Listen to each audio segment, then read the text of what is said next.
Good evening, everybody, and welcome to Northgate High School in Walnut Creek. It's the Battle of the Creek between Las Lomas and Northgate, the 40th anniversary of Northgate varsity football, and it should be a great one here. A big rivalry game here, Dan, and an interesting story here tonight in this sort of subplot with the quarterback situation. We've got a freshman on one side, Dan, and we've got the backup on the other. Yeah, Joe Wood, in the long line of Woods at Las Lomas. We had Adam. About 20 of them, We right? had Ben. There's 8 total. Yeah. This is the third. The fourth is the JV quarterback who's already played tonight, but he got injured last week. He has a concussion. He won't play. This is a name to remember, Max Kunsupchakun. Tony has to say that a lot tonight. He's going to start a quarterback for Las Lomas. On the other side of the ball, you've got a freshman quarterback. And I got to tell you, folks, I was telling the story before. I played against Northgate the first year when they were YV South. We were at junior high. They didn't even have freshmen at high school back in those days, and they have a starting freshman quarterback. So it's going to be interesting tonight to see what happens. Other than that, it's the typical Las Lomas kind of West Coast offense with Jack Kane at running back. Against Northgate, Mason Mitchell's their running back. They're both little bowling balls. You know how we get over here. They run over people. So it'll be interesting to see how the rest of it plays out. But neither team has really played up to their standards so far, Right. So this might be the game that brings out the best in both of them. You got Las Lomas, Dan, 1 up and 2 down, and none of the games have really been close and actually blown out in a couple of those games, kind of surprising. And on the other side, Northgate off to the 2-1 start, but they really haven't played a close game either. No, neither team has really, and it's weird to get a feel for their schedule. A little bit more for Las Lomas because they lost to San Ramon, who is always a power. They beat College Park, which is a pretty even matchup. And then last week, though, they got blown out at Granada, which is kind of surprising. Northgate has played a bunch of teams from the north, and we don't know a lot about the north. You might know a little bit more about the north than we do. So this game is one of those games you just got to play it and see what happens. Okay, starting lineups and the opening kickoff coming up right here from Northgate High School. It's the Battle of the Creek and that 40th anniversary. It should be a good one. Come on back.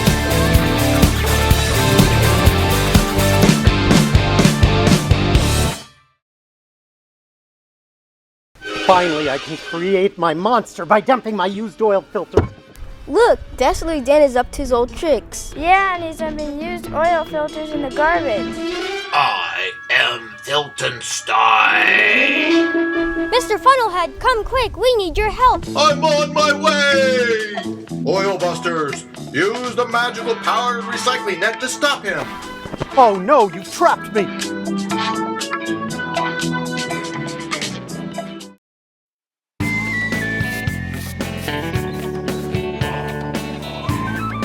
Got a problem? A discarded cigarette is a big problem. Cigarette butts are toxic and don't biodegrade. They travel in storm drains to end up harming our water supply and poisoning wildlife. But running this problem out of town is easy.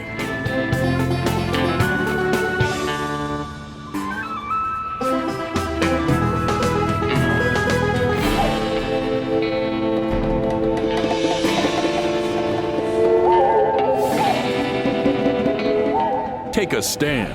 Put cigarette butts where they belong.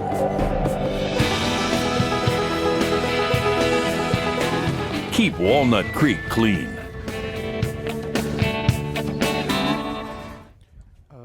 We're going to do the open. Oh, say, can you see by the dawn's early light what so proudly we hailed at the twilight's last gleaming, whose broad stripes and bright stars through the perilous fight o'er the ramparts we watched were so gallantly streaming, and the rocket's red glare, the bombs bursting in air, gave proof through the night that our flag was still there. Oh, say, does that star-spangled banner yet wave o'er the land of the free and the home of the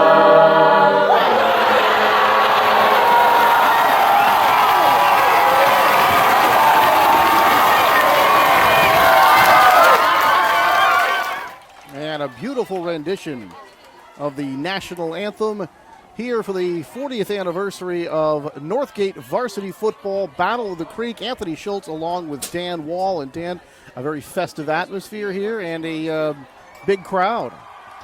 Yeah, on this side, I'm still waiting for the Las Lomas crowd to show up. I always wondered about that. For some reason, Las Lomas doesn't travel well to this side of Walnut Creek. I don't get it. So anyway, Tony, you're getting ready for the coin flip. Let me go real quickly through our referees tonight. Terry Miles is the ref. Matt Enemark, Pete Sharada, John DeBono, and Dan Lopez, the crew tonight out here at Northgate High School. You can see the captains, Northgate in their black, which is a little change. They didn't wear black back in the day, back 40 years ago. They wore the maroon and gold and white. And Las Lomas, who changes their uniforms every year. I don't know if you noticed, but they've got some real cool arena football-looking numbers, which we might not be able to read. The L.A. Kiss. Yeah, they do look. They look like that's exactly what they look like. You know what it looks like to me, Dan? The bottom part of the numbers look like they're in champagne, and there's like a little bubbly going up there, and they look cool. And that's not something we should really talk about at a high school football game. But it's a little tough to see sometimes, to make out the numbers. A lot of things are tough to see. Those are difficult at We'll times. bring that up to the Antioch team the next time we do them with their black numbers on a black jersey. That's always a lot of fun. Hey guys, Gary, Dan, Matt, John, Pete, we're just your referees. We're here to have a good game with you. Safety, sportsmanship. The other thing is I know you guys know each other. We're all here at Walnut Creek, so you may be talking, and maybe because you know each other, but I don't know that. The best thing is just don't talk to the other team. Okay? You gonna make the call for me? Heads, tails. We're gonna flip it. If I drop it, we're gonna do it again. Tails is his call, folks, and it is a tails. Tails. Which way you want to kick? Kick that way. Okay, you put your backs over here. Come over here. I'll make a signal and let everybody know what you decided to do. In the 70s, Northgate used to play it. They've played at DVC. They played at Pleasant Hill, I think, before they went away. They played at Concord, maybe, or I know Mount Diablo, and Los Medones College. So they were always the vagabonds up till about 5 or 6 years ago when this stadium was finally completed, and they were given a true home. And as you note, too, Northgate over the years has definitely struggled in football. You'd have to say, if you look at the successes they've had in other sports, they've always had good basketball teams, good baseball. This is the one sport where they struggled many, many, many years.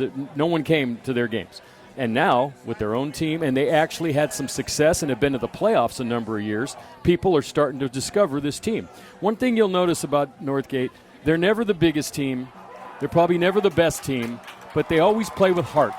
And that sometimes is enough to win a football game at this level, because the other team isn't the biggest or the strongest either. So this one comes down to who's better prepared, who's ready to play, and, of course, one thing in this game we've noted, Tony, over the years, who gets the most breaks? Well, it looks like Las Lomas has won the toss, so they will receive the opening kickoff.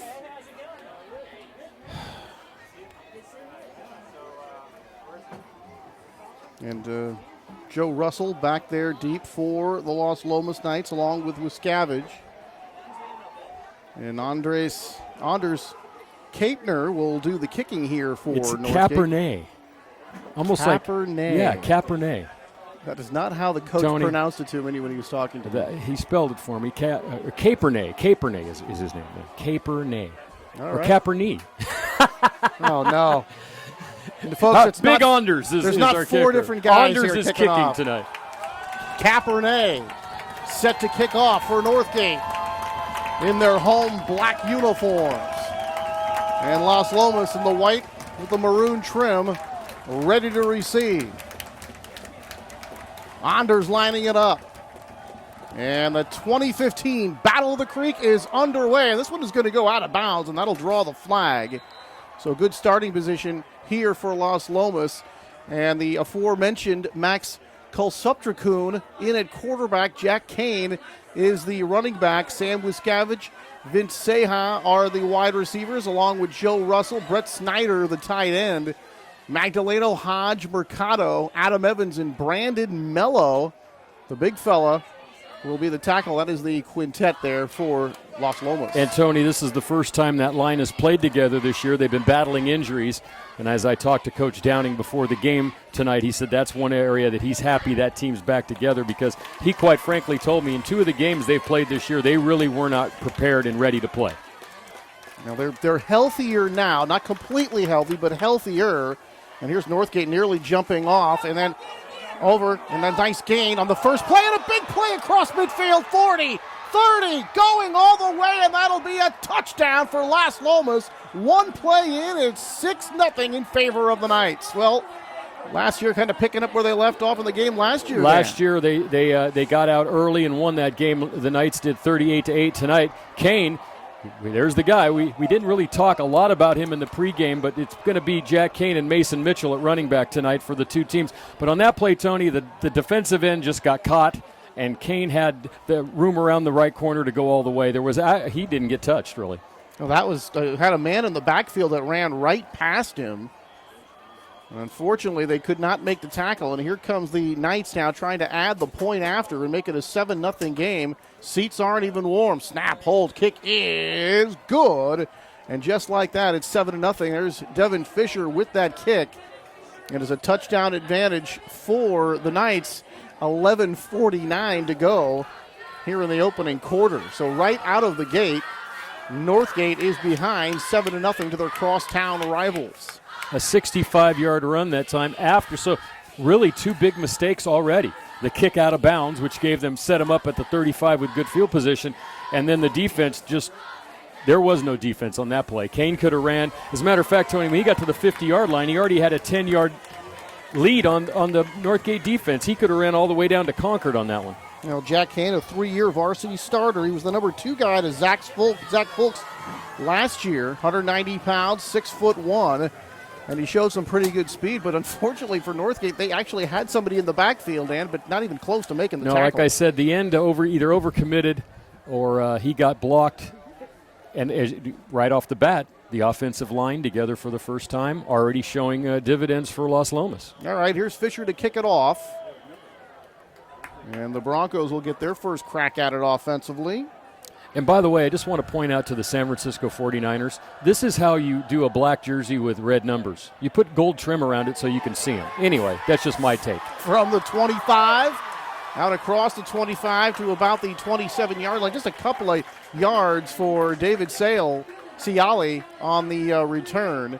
And that's where the Broncos will set up shop. And here is their offense. Jack Fulp, the freshman we talked about earlier. Mason Mitchell, the running back. Ciali, Edwin Flores, Dylan Alves, all good players there. Margiev is the tight end. Green, Smith, Bittner, Levesque, and James Willis across the front line for the Northgate Broncos. First down and 10 from the 27. Handoff, looking to go up the middle, and Mitchell going to be hit and spilled, and he's going to be spilled in the backfield there with a loss. That was Mercado, who's a big cog for them at linebacker. And here is the defense for Las Lomas. Mercado at one end, Magdaleno and Adam Evans are the tackles. Brett Snyder is the other end. Hodge, Lepelt, Gravino are the linebackers. Kilsuptrikun, Wiskavich, Vincea, and Jack Kane in that secondary, and they'll road a lot of people. A lot of guys going there. Both ways, too. After a couple of yard loss, it'll bring up second down. Trying the right side, pushing the pile, and a host of white shirts out across the 30-yard line to about the 31.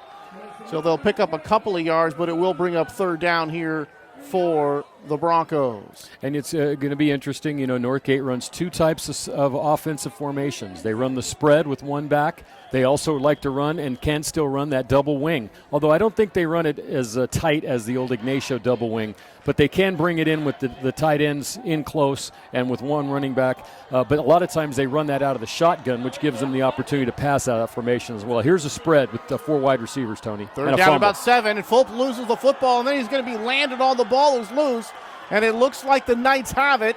Was he already down? The Knights say it's their ball. I haven't seen the official signal as of yet. Is this going to be fourth down or first down going the other way? Well, the one official's holding the ball. Yep, it's Las Lomas' ball. It will be Knights football.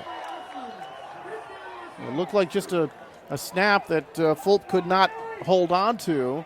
Ball got on the ground, and before he was able to get on it, the Knights were on him and then able to pick up the football. So a disastrous start here for the Northgate Broncos at home, and here are the Knights. We mentioned it. Team that gets the most breaks so far. Las Lomas got the kick out of bounds, and now the fumble recovery right here with only a minute 30 into the game, and they're right back in business at the 27. First down and 10 for the Broncos, already leading by a touchdown. 3 wide receiver spread, high snap, and now this whistle is going to blow this one dead. Check and see what happened, but here's that Northgate defense, and we didn't have time to give them to you that last series.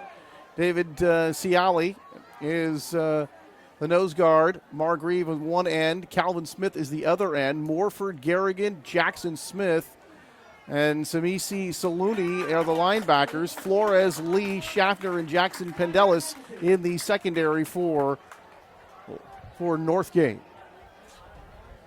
That was a 5-yard penalty for either illegal formation or a procedure penalty. So that at least gives Northgate a chance to breathe. They haven't even had a chance to breathe hardly out here.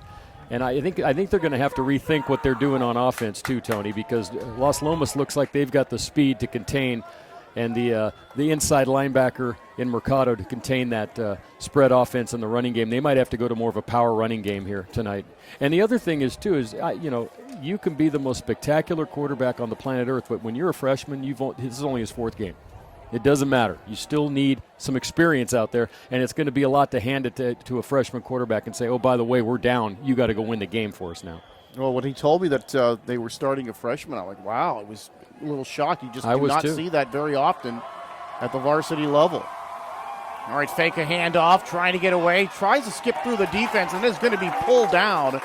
So the quarterback keeper on the option out time, and that's going to be number 51 as Jackson Smith. That was number 4. Then your other 2. I had Calvin Smith, number 51. And Morford was there, too. And Morford there on the tackle. So that was a good pursuit by both of those guys, and Morford came in at the end and kind of cleaned it all up. But that's what they need. You need to get back into that back. Now, here's another thing. You got a guy playing his first game. This is not Joe Wood, and I'm kind of sad about that because I want to see all the Woods because there's lots of Woods. They're going to be coming for a long time.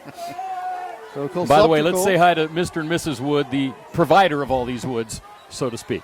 Kulsuptrakoon barking out the signals, and looked like Northgate all jumped. I didn't see anybody jump on the Las Lomas side, but actually it's a timeout for Las Lomas, so they want to talk this over.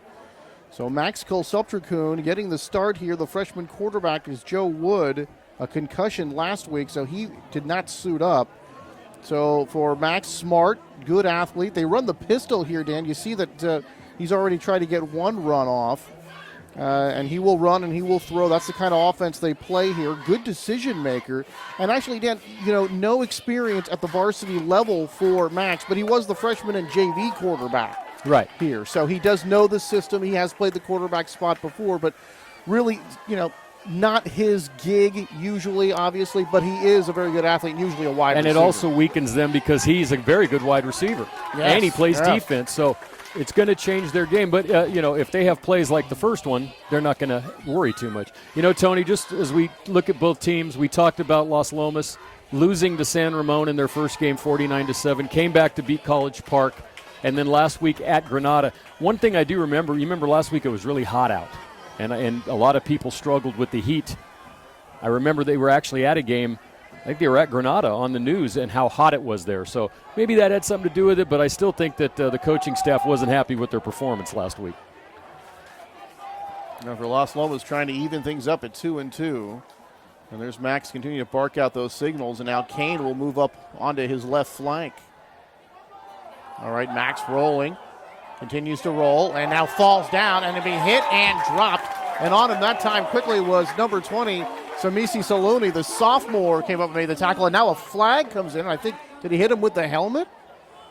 I didn't see it, but boy, it looked like a pretty easy play to make. They're going to get the personal foul against the Broncos, and maybe it was just a late hit. He had already. That was not a late hit. The only thing that maybe his knee had touched. The only that could be considered a late hit because his knee is touched. But I didn't see any malice whatsoever there. Boy, that's a tough one because if you don't hear the whistle, you got to play to the whistle. That's another tough break and another mistake. So now it's up to 3 mistakes for Northgate that have really put them in a serious hole here. However, that's not an automatic first down, so it's still 3rd and 3.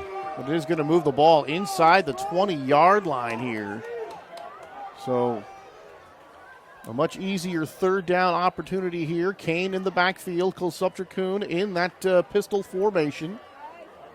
The wide receivers split to either side. They got a slot receiver on the right, and now the officials continue to talk things over here.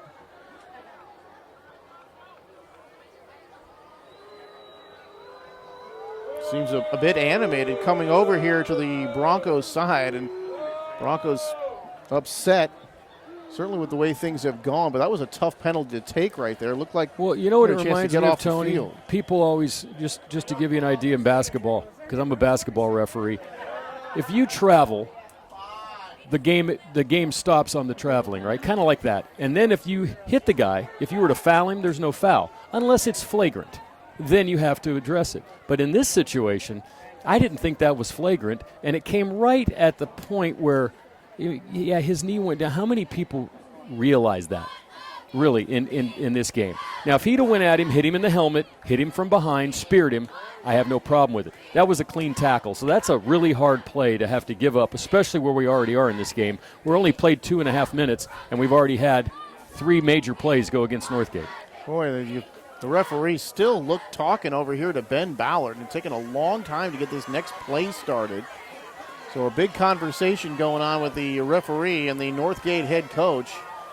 I think we're finally ready to resume football. 3rd down and 3 from the 18 for Kulsupchakun and the Knights. Another high snap, hands off to Kane, and Kane going to be hit and spilled, and he did not get the first down.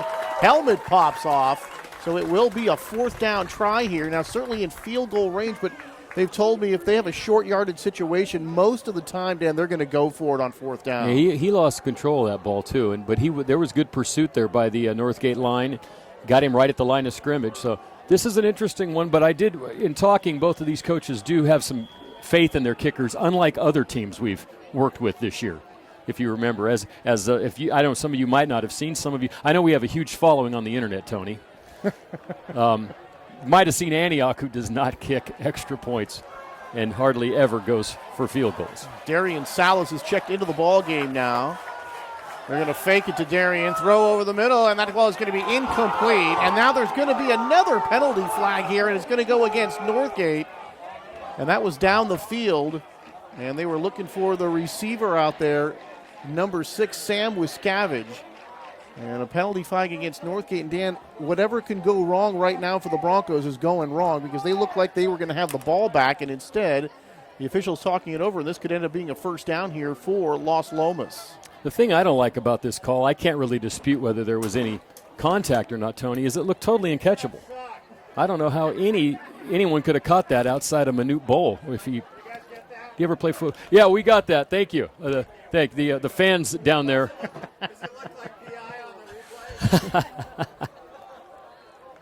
So yeah, we've got fans already. We did. Matt will be editing that out of the. Well, in any event, Dan, whether it was the right call or not, it's going to be a 1st and goal situation, and they're going to call the Broncos for pass interference. So now just inside the 10 and about the 9-yard line, Las Lomas a chance now to take a 2-touchdown lead, folks. And we're just at the 8:55 mark here of the first quarter. Couple of backs behind Kulsupchakun. And Mac's going to hand to Jack Kane. Kind of skips one side and the other into the end zone. Touchdown, Jack Kane. His 2nd of the game. This one from 8 yards out. And just like that, Dan, it's 13-0 in favor of the Knights. You know what they say, Tony? All this stuff evens itself out. Well, Northgate's wondering, when's something going to go our way? Because nothing has went their way here. And the only good thing you can say is we've only played 3 minutes and 9 seconds of the game, so there's plenty of time. But nothing has went their way.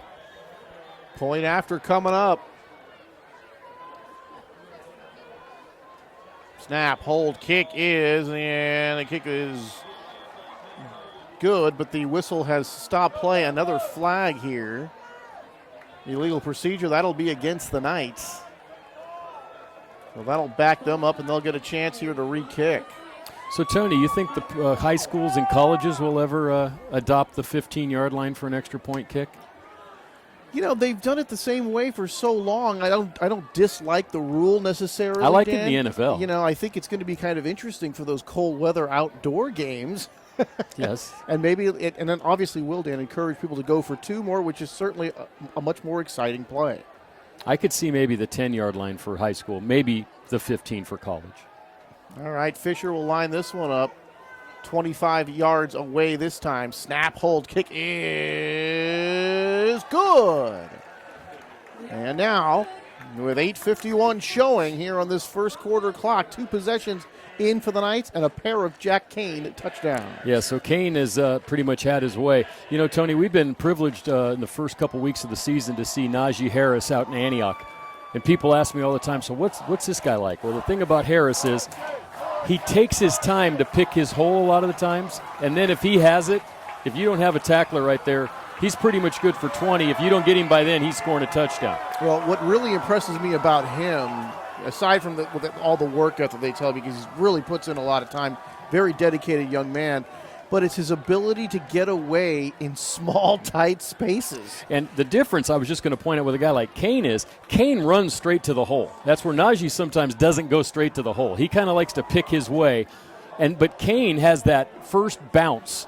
It's very hard to bring him down with the first tackler. And it's more because of his lower center of gravity, because Najee's a little taller and a little leaner up that way, but Kane always hits hard. Same thing with Mitchell. That's the same kind of runner he is. Until Northgate can get him loose, though, we're going to have to wait and see. This is a big offensive possession for the Broncos. Fisher's kick, another little pooch, and this one going to be taken at about the 27-yard line, around the right side, and then makes a nice gain out of it up near the 40-yard line, about a 13-yard gain for number 40, David Ciali, and he gets a pretty good return out of that one. There's David, you see in the middle of your screen. Yeah, he came into the game thinking he was just on the kickoff team. He didn't know he was the returner tonight, and both of the balls have been sent right to him. Maybe it's the hair. Maybe it's kind of easy to target him. Wait a him. minute, I'm one of the up men. Why are you kicking it to me? And 40-yard line is a good field position for Northgate. Yeah, just short of the 40 at the 39, so here come the Broncos now, first down and 10. Second possession for them after that fumble, and right up the middle, and they've got good yardage out across the 45. It's Mason Mitchell, and he'll get to about the 46, 47-yard line. And Jackson Hodge, number 54, on the tackle for Las Lomas. If you're an offensive coach, that's what you want to see, positive yardage, and you want to see their linebackers making tackles where you can see the back of their numbers, not the front of them. And now you can see they're into a more traditional power set.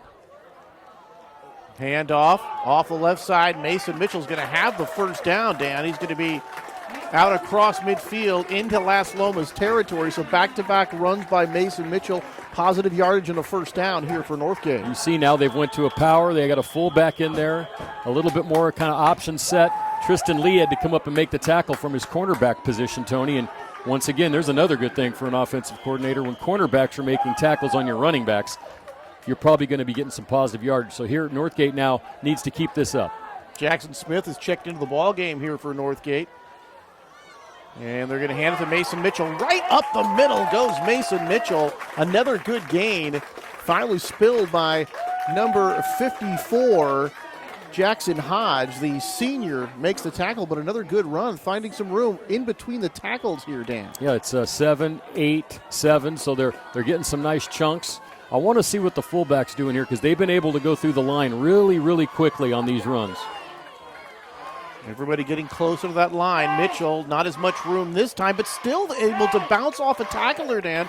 Pick up some yardage. A host of people getting off the pile for Las Lomas, including number 7, Seha. Yeah, the right side of the Las Lomas defensive line that time kind of blew up the running lane. But Mitchell's still able to make a decent run out of that. And now it's very short. They just need maybe less than a yard to get a first down here. Third down at about a yard. Mason Mitchell now. Several successful carries. Fulp is going to throw for the first down. He's got his man, and that is going to be number 11, Dylan Owls, the senior wide receiver who makes the catch. First down for Northgate, and they've got themselves a real drive going on here. Dylan Owls, 3 touchdowns already this year, Dan. Also returns kicks, and really can go up and get it, and had a great offseason, really did well in those 7-on-7 drills. Had a pretty good year last year, Dan. He's even better this year. Well, that play won't reinvent the passing game, but it was very efficient for what they needed. And you can see the corner for Northgate is playing about 8 yards off of Alves. So that little 4-yard pass could basically be open all night long. Yeah, you're thinking about if he's going to play off like that, that hitch is going to be open. That little turnaround and comeback, just like he used to do on the street when we were kids. The button hook, I used to call it. They've changed the name 100 times now. All right, Fulp and that offset eye next to him. A pistol formation for them. Mason Mitchell's got it. Pulls away from a tackler who tried to drag him down. And then a couple of guys getting up off the tackle, including number 32, Cole Lapelt, the linebacker, the sophomore, making the tackle. But again, after contact, Mason Mitchell doing a nice job. Mason does everything well, Dan. Last week, 180 yards and a pair of TDs. Very tough, very elusive. And like I just said, like you just saw there, after contact, very tough to bring down. Fulp back, throws deep down the near side, and that one's going to be up and over the outstretched arms of Dylan Alves, who was open in the end zone. He had beat man-on-man coverage, and that was very close to being a Northgate touchdown. And that's a good time to run that. You got third and about 4, so you don't have a significant amount of yards to gain to get this first down. You're probably in red zone territory anyway. You're going to go for it on 4th down here. You're not going to kick a field goal from this far away.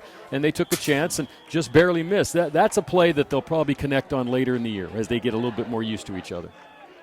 So from the 26, call it 3rd down and about 3 here for Northgate. Man in motion going to the far side. Fulp hands Mason Mitchell, and he stopped initially, and I don't think he made it. No, he's got about a yard to go, so I would imagine we're going to get a 4th, and Northgate's going to have to go on this one, Tony, especially down 14-0. Well, it's just a situation, Dan, where it's too short for a punt, probably a little bit too long for a field goal, and especially at the high school level, this area is always 4-down territory. But a very makeable 4th down situation here. They need just about a yard after a couple of yard gain going from the Las Lomas 24. Handoff, and then big hole left side. Mason Mitchell, he will score. Touchdown, Northgate. 24 yards away, and just like that, the Northgate Broncos have answered the 2 touchdowns from Las Lomas. Northgate needed that. That was a nice call that time. Instead of running to the power to the right side, they countered back to the left side. There was a hole there, no linebackers, and Mitchell straight through, untouched into the end zone, 24 yards out. And we got a ball game now, Tony. Yeah, the offensive line, Dan, they're really a work in progress. The group didn't play a whole lot last year. Chris Levesque, the right tackle, Ian Morford, the center, really the 2 main guys up front. And Mason Mitchell did a great job. Here's the point after. Snap, hold, kick is good. And with 5:28 to go in the half, it's 14-7. A whole lot of fireworks here so far, but credit that offensive line, Dan. They really handled the Northgate Broncos up front. And our ace statistician, Ace Jackson, isn't here tonight, but he would be the first to tell you that there's been about 4 yards of passing in this game, and everything else has been on the ground. So Northgate on that one, they go 60 yards, 56 on the ground, 4 passing. Las Lomas had a 65-yard run, and basically the other from where they recovered that fumble was around the 30-yard line. So we're looking at about 150 yards rushing so far, 4 yards passing. So I don't think anyone is going to revive Joe Montana. Well, I'm not going to sit here and say that they mixed it up on that last drive, Dan, but they did get the pass to Alves for the first down, and they did go on that go pattern, and they had him open downfield, which does help to loosen up the defense a little bit and at least make them think about the pass downfield. But they did what I thought they needed to do, which was go to a fullback, go to more of a power set to run, and you can see with that, with the spread, there was just too many variables going wrong inside. On this last drive, they looked really good. Capanet, and Anders boots this one down the field, taking it about the 15 to the 20, 25, and out to the 30-yard line. And Joe Russell, number 8, on the return for the Las Lomas Knights. Pretty good return, and the Knights will set up shop there, 1st down and 10 for their 3rd possession of this first quarter. And now I'm happy to report that Las Lomas has finally showed up. Because, when we do the basketball game here, it's insane. Crazy. And so Absolutely. I finally see they must have all came at kickoff. So they did finally show up. Good for them. Yeah.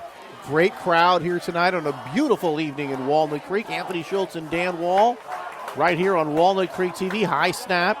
Trying to get away. Here is Kulsuptrikul, chased by a host of black shirts, and he only finally taken down. The ball comes loose. Picked up by the Broncos. They think they have a first down. What do the officials say? Yes, first down, Northgate.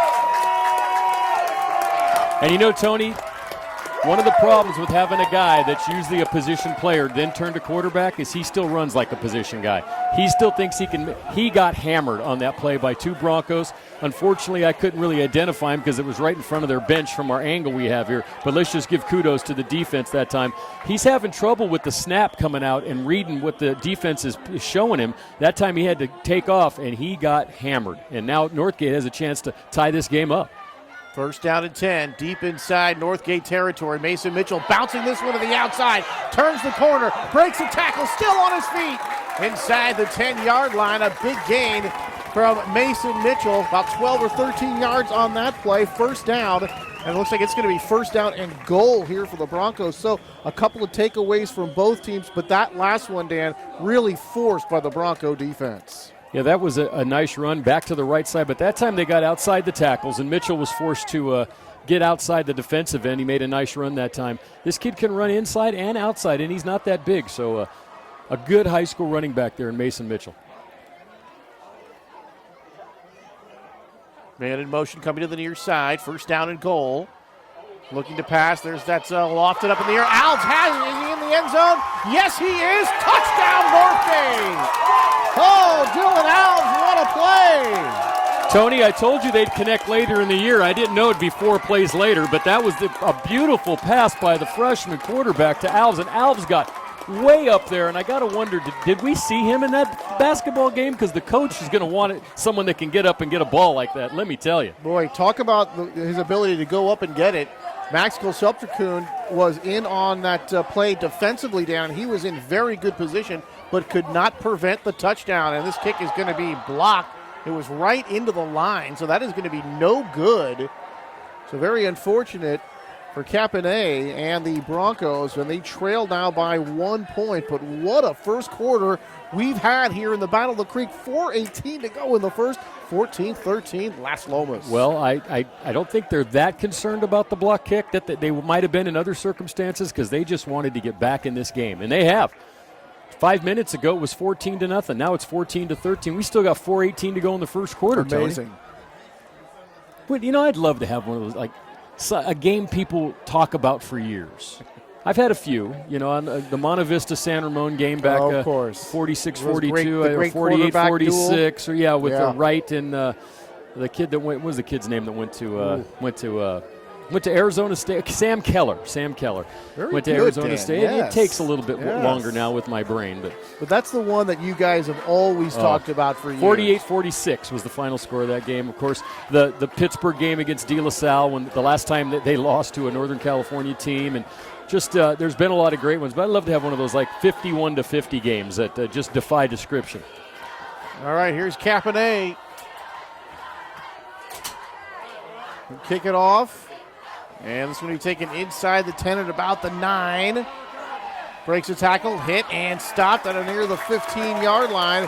And that is going to be Joe Russell on the return. The senior doesn't get too far. But not great field position to start this next drive. And all of a sudden, the Broncos all fired up as they have answered the 2 touchdowns with a pair of touchdowns of their own. They did miss that second PAT, and that right now, the difference in the football game. Yeah, it's now it's on Las Lomas to get turned around here. Came right out with one play. Now, you know, the funny thing is they haven't been giving the ball to Kane. The 2-3 times he's ran, there's been positive yardage. When they get away from that, they don't. Now, here's Kane again, and what do we have? And positive he turns yardage. to left side. Dylan Alves will take him down, but not till he gets out across the 30-yard line to about the 31, maybe the 32. So a pickup of about 12 yards that time for Jack Kane and a Las Lomas first down. Sometimes you have to question coaches when they go away from what works for them. And I think in that one instance, Northgate started the game and had to change, whereas Las Lomas, a couple of times when haven't had positive yardage, it's just been they didn't give the ball to Kane. I'd say run Kane until they prove he can stop him. Kulsuptrikul barking out the signals, directing traffic. Kane behind him. Going to hand it to Jack again this time. And Jack on a nice open field tackle. It looked like he had some room. And that's Dylan Alves coming up from that secondary spot to make the tackle. And a nice job making that tackle, Dan, in space. You know, another thing that always is curious is how come no one that they tell us is going to start ever ends up in the game after the first drive? So Dylan Alves now playing both ways. And that was a great play right there because he had to come a long way to make that tackle. So a good play by Alves, no gain on the play. They might even have lost a half yard. So we'll call this play about second down, close to 11. And I think Northgate has called timeout, and they want to talk it over here in a 14-13 ball game. Northgate's head coach, Ben Ballard, in his second year. Last year, 6-5, Dan. Lost in that first round to Granada. But he's been at Northgate since 08. He and Justin Lowell, the previous head coach, they coached together in Southern California. And they were together. And really, you know, when we talk about it, it was the Justin Lowell regime that really kind of brought Northgate back to prominence, Dan. They got their home, as you said before. They really were kind of a vagabond group. Things really kind of settled down, and all of a sudden Northgate wasn't kind of just the laughingstock that they had been over the previous many years. Yeah, really. for a number of years when we would do Northgate, you really couldn't figure out what they were trying to do. They never really had the athletes on the football team. They certainly had guys that came out and played their hearts out and did as well as they could, but kind of be what is their identity? What are they trying to do? And then when Lowell came in here, they found an identity, and that was to push the ball down your throat and have a fast, aggressive defense, which you can see, again, that's what Ben has continued on with here. Ben's out of Southern California. He didn't go to Northgate. A number of his assistants did. And, of course, you know, at Las Lomas, these are guys that replace longtime coaches. Of course, Coach Longero, this is the third year for Downing over there with a lot of guys that played and went to Las Lomas on his sideline as well. Kane trying to pick his way through, and Jack going to get out to about the 40-yard line. One of the Broncos lost his helmet. Coming off the field now, Dan, go ahead. One thing I'm noticing, Tony, is that there's probably a Northgate official barber or maybe there isn't, because there's a number of guys whose helmets keep coming off due to the amount of hair that they have on their head. And Brian Morehouse now is checked in. Number 88 coming into the ball game for Northgate. Up at the 40-yard line. Third down and a couple of yards to go here for a first down for Las Lomas. Let's see if the defense by the Broncos can get off the field. They show blitz. They come with it. And the Broncos are going to beat that blitz. And Jack Kane is going to pick himself up about 4 or 5 yards on that carry. And that will be a first down for Las Lomas. Well, you can see over there big number 75. I thought I had number 75, Tony. Oh, yeah, that's Brandon Mello. Excuse me, I was looking at the wrong roster. But Brandon Mello, and then they put a receiver in the backfield that time, Russell, to lead the way through for Kane. So that might be what we need. Once you start stopping these guys with the single back, you're going to see a fullback back there leading the way on the block, which is a pretty much traditional smash mouth football going all the way back to before we were born. 2:37 to go here in the first. Fake the handoff to Kane. Cole winds out, throws, and the ball a little bit low, intended for number 21, Brett Snyder. Really kind of bounced off Snyder's knee. But really credit the pursuit of the Northgate defense that time, Dan, to force Cole to roll to his right and then make the low pass. And when they've got him forced out of the pocket, that Las Lomas hasn't really been able to do anything.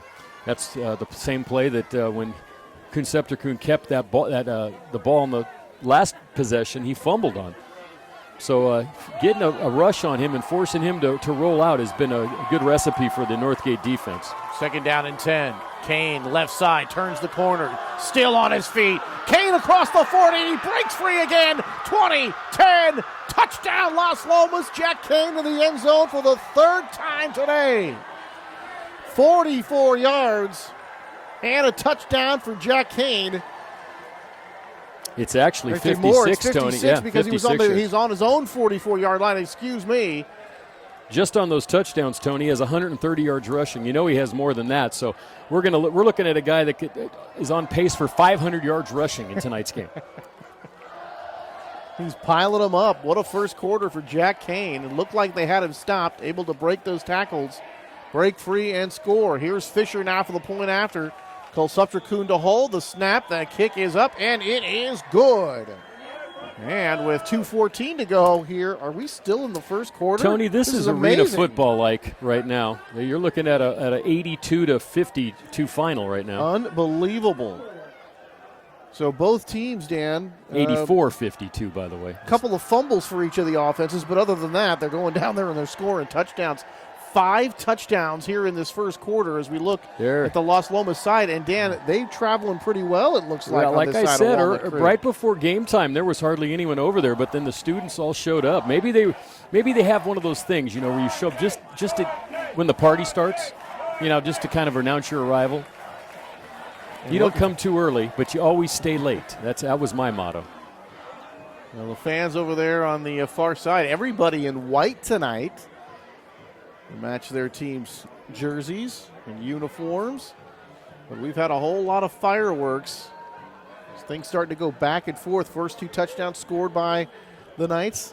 Next 2 touchdowns by the Broncos. And now the Knights have increased their lead with the 5th touchdown of the quarter. This one taken from about the 14. It's Alves across the 20. Tries to break a tackle. Unable to do so. Hit and stopped at about the 22-yard line. So about 11-yard gain for number 11.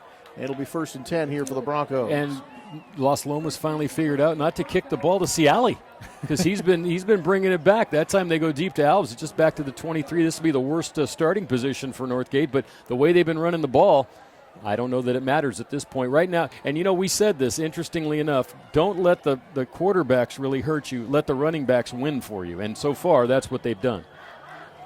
All right, here's Fulp. And that very familiar pistol formation that both of these teams play. Man in motion, and they're going to pitch it to him. Trying to turn that corner, gets a block from Alves, and in a little bit of trouble. They're going to lose yardage here. And that is Edwin Flores, number 10, on the carry. And Edwin Flores played a little at end of last year. Good speed and agility, but not enough on that play. Another two-way player, Dan, but really good pursuit. There's Saya. We're getting a look at that Las Lomas defense, and really good pursuit by the Knights that time. And Mercado was over there. Look where Mercado's lined up. So he ended up all the way on this sideline after about 4 or 5 juke moves by Flores. They're going to lose a yard or so on that last carry. We'll call it 2nd down and 11 here for Fulp. Calling Flores to go in motion. Handoff right up the middle is Mason Mitchell, and he had a head of steam and up there to knock him off his feet, and that was a big play. It looked like he was going even farther than that, Dan, and that is going to be number 83, Clayton Barker, the senior, who made the stop that time, Dan, or that might have been a breakaway 80-yard touchdown. Yeah, Mitchell, once again, he hits that hole. He hits it hard, and he's not getting tackled at the line of scrimmage. He's not even getting hit at the line of scrimmage. And you notice, Dan, they've got so many people so close to that line of scrimmage for Las Lomas. Once you get by that first wave of guys, there's a lot of open field. Flores in motion again. Handoff, and this time I think it's Mitchell who's going to get caught after a yard or so gain. And that will bring up 4th down here. They're going to be just short of the 1st down. And, boy, deep in their own territory, do you go for it here? Yeah, this is an area for a fake. But, at this point, it just also depends on your punter, Tony. Nowadays, high school coaches aren't afraid. They figure that half the time you give the ball up at the 40 or 50-yard line, 2 plays, you're right back where they are. So. All right, 4th down and 1. Are they going to go for it? Are they just going to try to draw them offside? Let's see. Fulp, couple of guys behind him. That offset I formation and that pistol. Flores in motion. They're going to pitch it to Flores. This play didn't work going the other way, but it works going this way, I think. Very close.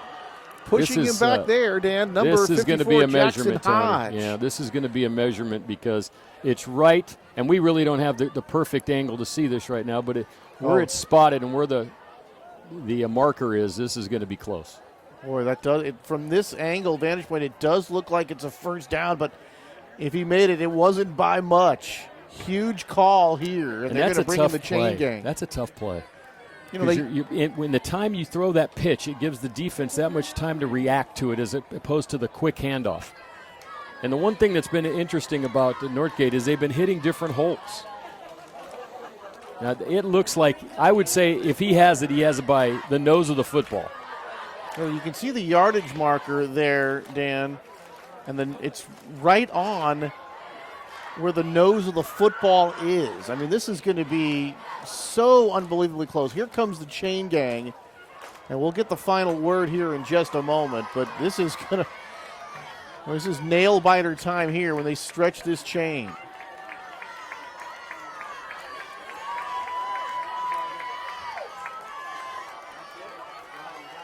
First down, or not a first down. And Nope. It is not a first down Nope. by a couple of chain links. Wow.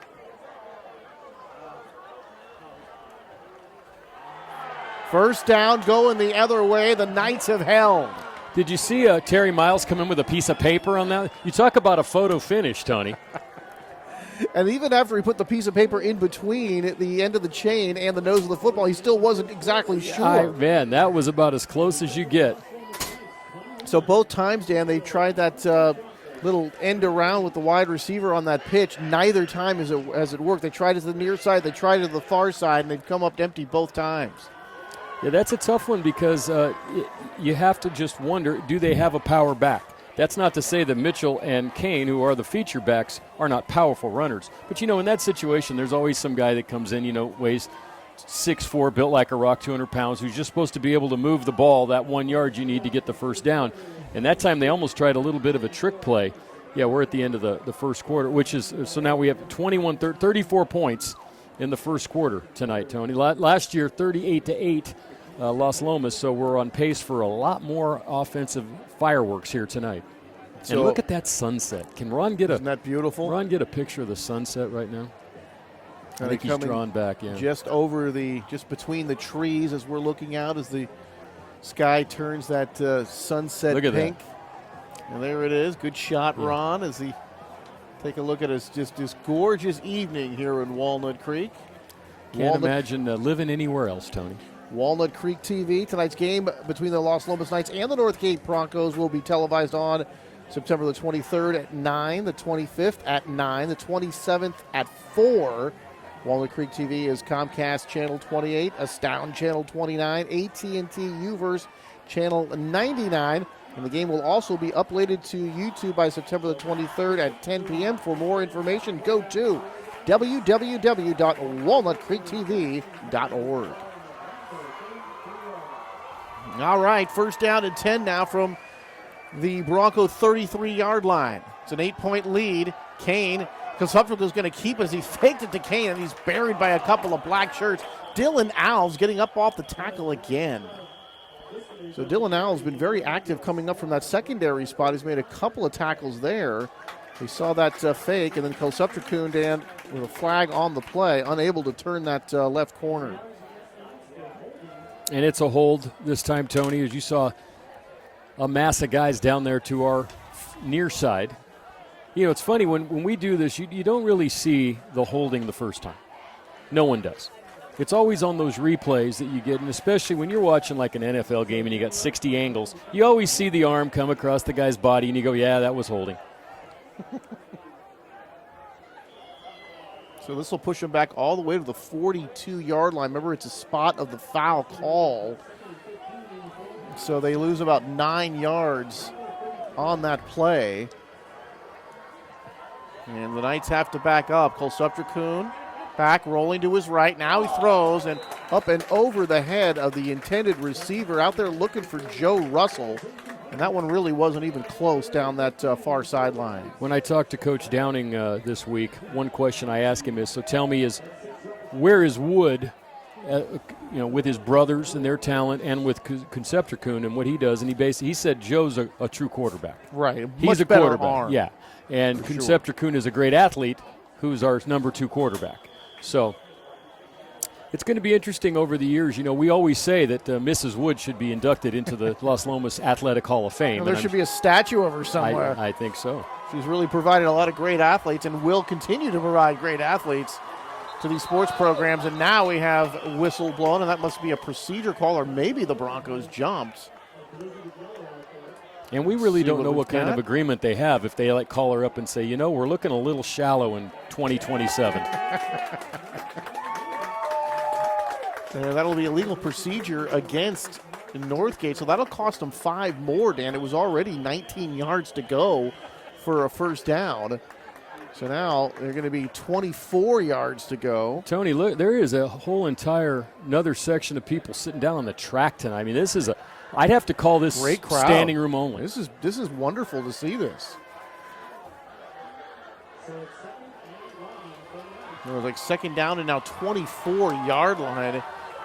And this is going to be Jack Kane picking his way through, gets inside the 40 down to about the 41-yard line. So a nice run there, but it will bring up third down and long. But like you said, Dan, in this kind of situation, it's probably going to be four-down territory anyway. Yeah, Ciali was there to make that tackle with Alves. They've been very active for Northgate tonight. This is a big drive, though, especially for Northgate. After going for it and not making it on fourth down and giving this team a short field, they've actually pushed them back now to where it's third and almost 16. So these next two plays are going to be very big for the Northgate defense. Yeah, they've got to get inside the 25-yard line down to about the 24-yard line. But more than likely 2 plays to do it. Man in motion going to the far side. Kulsupter-Kuhn gets it. Stops under some pressure now, setting up that little screen. They've got it to Kane, who's got plenty of room, and he picks up the first down. 20, cuts back to the outside of the 10, cuts back to the inside of the 5. Touchdown, Las Lomas. What a perfect call with the screen on the third and long, and they got Jack Kane into space, and he weaved his way home. What a play by the Las Lomas Knights, and what a great call. You talk about Mike Downey making that call on that far sideline. That was an exceptional call on that particular play. And Concepcion sold that screenplay. Now, something just happened there, Tony. There was an argument. Well, there's a flag at the 50-yard line. I think this is getting called back, and I don't know what the actual penalty was, because the signal I got is not something I'm familiar with. You know, sometimes on that you get the illegal man downfield. You certainly could have gotten a hold. So there is the flag, Dan, being picked up at midfield, but what a huge blow to the Las Lomas cause here, Dan. That looked like it was going to be, I bet, a 30-something yard touchdown catch and run by Jack Kane. Instead, they're going to move him even further back. They're going to be down up to the 44-yard line now. That might have been a legal player downfield, Tony, which can happen on a screenplay, obviously, if the line breaks out before the pass. That slow developing play on those usually does cause some of those linemen to get jittery and move downfield. Third down and 21. It's third in the Mount Diablo guard shack, and now it's even farther. It's more like third in the other side of the Mount Diablo guard shack. And Dan, that is the 4th penalty on this offensive series for Las Lomas, and they just continue to move backwards here. Tony, this might be one of the longest third ends we've ever seen. I think third and 30 is about as far as I've seen, and we're getting close to that right now. This is about third and 26. Yes. From just inside Broncos territory at the Bronco 39-yard line. And remember, Dan, they've got to get all the way down inside the 25-yard line to the 24-yard line. So here go the Knights. They've got 2 downs to do it, but boy, they've got a long way to go. High snap. Kane's going to get it, but not going to get that far as they wrap him up pretty well here. A couple of guys hit him. The last guy that was near him, number 53, Ian Morford. And Ian Morford, the middle linebacker, makes the stop there. How about this, Dan? A 4-sport athlete, wrestling, track, lacrosse, and get this, he ran a 5K in full gear on Saturday last week after the football game. I'd like to know what his mom puts on his cereal. This guy is a true Ironman athlete. I would watch a fake from this position. Oh, bad snap. Low snap. It bounces, picked up pretty easily that time and kicked away. This one get hit at the 20-yard line, and then going to fall on it is Las Lomas. Was it touched by Northgate? It was. Wow. Unbelievable. On that play, it looks like number 17 made that pickup, or was it number 13? I do not have a number 17 for Las Lomas. It might have been 13. He's pretty happy on that sideline. And I'll let you pronounce his name, Tony. It's number 13, Ado Memidovic. There you go. All right, I had to read that. It took a while. Memidovic, I believe, gets on that. And what a huge play on the 4th down and forever And instead of the Broncos getting the ball back, it's just inside the 20 here again for the Knights. Kane going to be wrapped up this time. First guy to get there for Northgate. Samisi Saluni, number 20, the sophomore, had some help from his friends. So a good-looking play on first down, but what a wild series by Tony, the Broncos. Is this exciting? Or, unbelievable. This is unbelievable. Every play almost there's something happening, whether it's good or bad. You talk about the turn of events, Dan. The 4 penalties to move them back. One of them wiped out that big screen play for a touchdown. Then they're punting, and it looks like the Broncos are going to get the ball back, and instead the Knights get the fumble and the fumble recovery. Second time the Broncos have put the ball on the ground. And that's just one of those hard things because that wasn't that far of a kick, and the poor kid who was blocking probably didn't have any idea it was going to land there. Here comes the blitz. Colsuptible under pressure, throws, and it's going to be a little high and incomplete. Looking downfield for Brett Snyder, number 21, but he was under such pressure, Dan, the ball a little bit high, and really not much of a chance for Snyder to make the catch. You know, one thing here and this may be why Las Lomas isn't passing that well. Conceptor is not that big to start with, and he doesn't really have a lot of big receivers. Snyder's their tight end, and he's not really built like a typical tight end. I mean, you look at number 75 Mello there, who's a tackle. That's what a tight end looks like in the NFL. and they're all smaller guys. So, Wood's a little bit bigger. Maybe he can – and I'm not saying, there was a good pass rush that time. But, they have not completed a pass. The only one that they completed got called back. All right. Pilsupter in that familiar position. Rolls to his left. Max throws deep near corner, and it's going to be over the head of the intended receiver, number 7, Vince Seha, who was open. But Seha had to turn around 2 different ways that time, Dan, to try to make that catch. He turned to the inside initially and then turned back to the outside, and once he did turn to the outside, the ball was already over his head. That was kind of a hope and a prayer on that one. Just kind of hoping Seha would get open and maybe get to that pass, but once again, 4th down and long.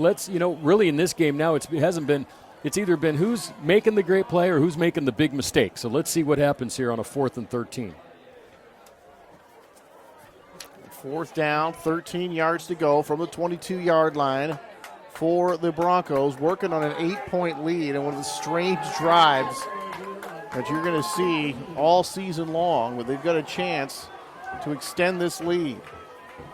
Subtracune looks over, and now they're going to call timeout as Mike Downey and his offense are going to talk it over here on this 4th down play. Well, Tony, we talked about Las Lomas this season so far. Northgate beat Rodriguez on the opening week, 47-6 out of Fairfield. Lost to Windsor, and they beat Redwood last week. Now, the interesting thing is these teams are almost mirror images on the opposite side. Northgate's averaging 34 points a game, giving up 17. Las Lomas is scoring 17 points a game, giving up 33.3. So strength of schedule a little bit, I would say, I don't know if it favors, but Las Lomas has played a stronger schedule so far.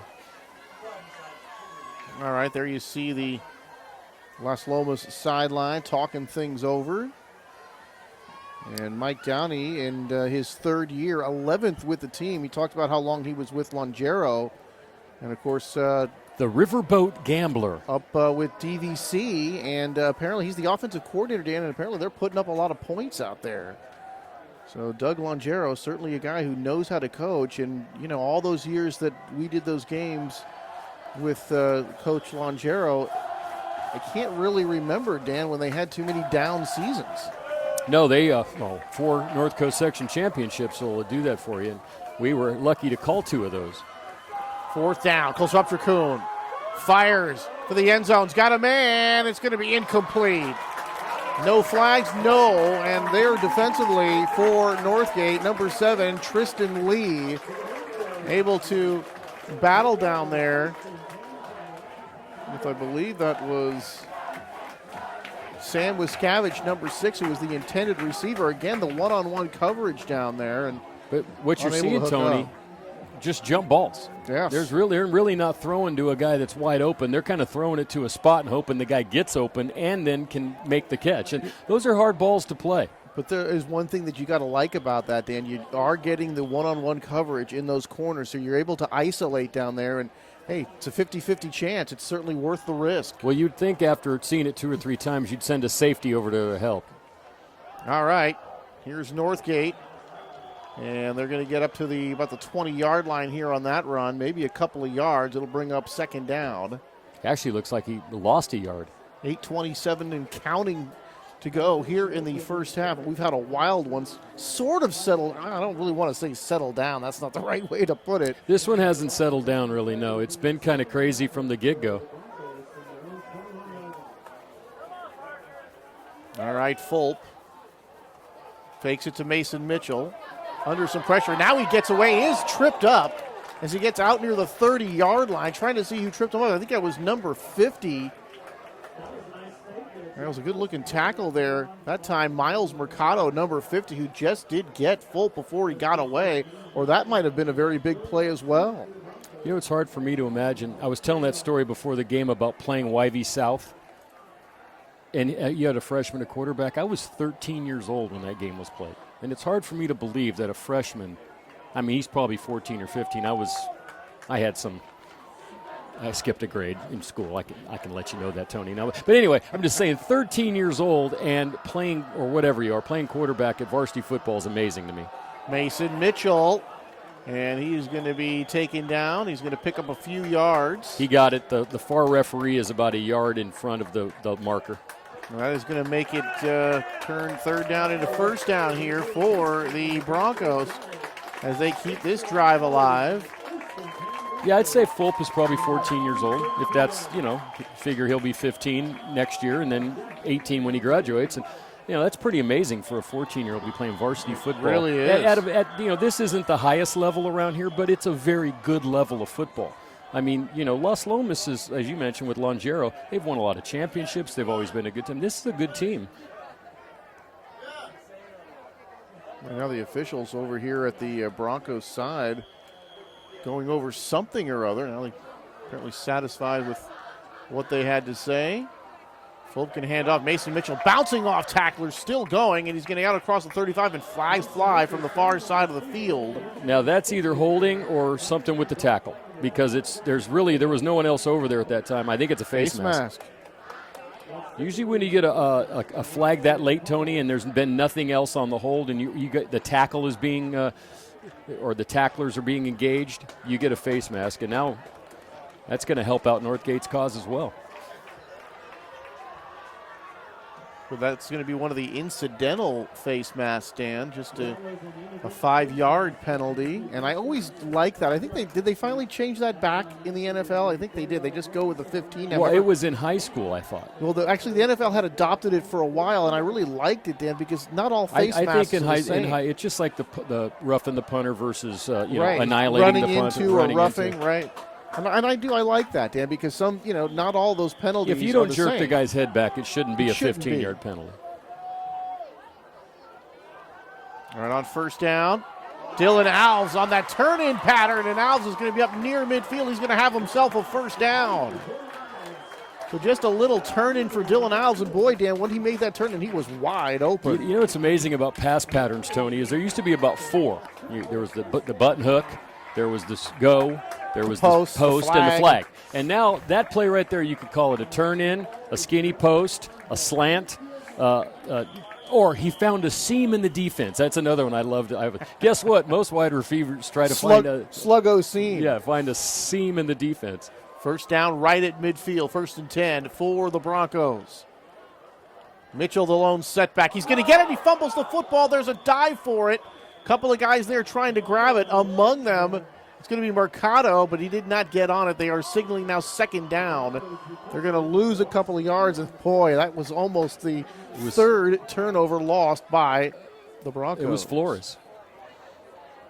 Yeah, we've had, by my count, Tony, and I know I might have missed a couple, 5 major mistakes by Northgate versus 4 by Las Lomas. And that's probably that one other is the reason why Las Lomas is up by 8 points. So they're going to lose a couple of yards on that play, Dan. Call it second down and 12 now for the Broncos from their own 48-yard line. A wild first half here in the Battle of the Creek. Handoff, and this is going to be Mason Mitchell, and a nice tackle there by Gravino, number 41, out in space. And we have not seen Mason Mitchell go down with the initial hit very often here well, tonight. He's been running inside the tackles. That time he came outside, and Gravino, one of the linebackers, was there. And that time he wrapped him up and put him right down. And that's what you got to do. I tell you let these kids get outside and get that little surge and that second wind outside the ends. And there's a lot of them nowadays that can go all the way. Only about a half-yard gain on that play, Dan. Call it 3rd down and 11 for the Broncos, still from their own side of the field here near the 49. Full parking out the signals. 4 wide receivers in the game. He juggles the snap under some pressure, throws. He's got Dylan Alves on that little hitch. Breaks a tackle, tries to turn the corner, and gets out across midfield. Finally, Hodge able to come up there and make the tackle after a gain of about 4 yards.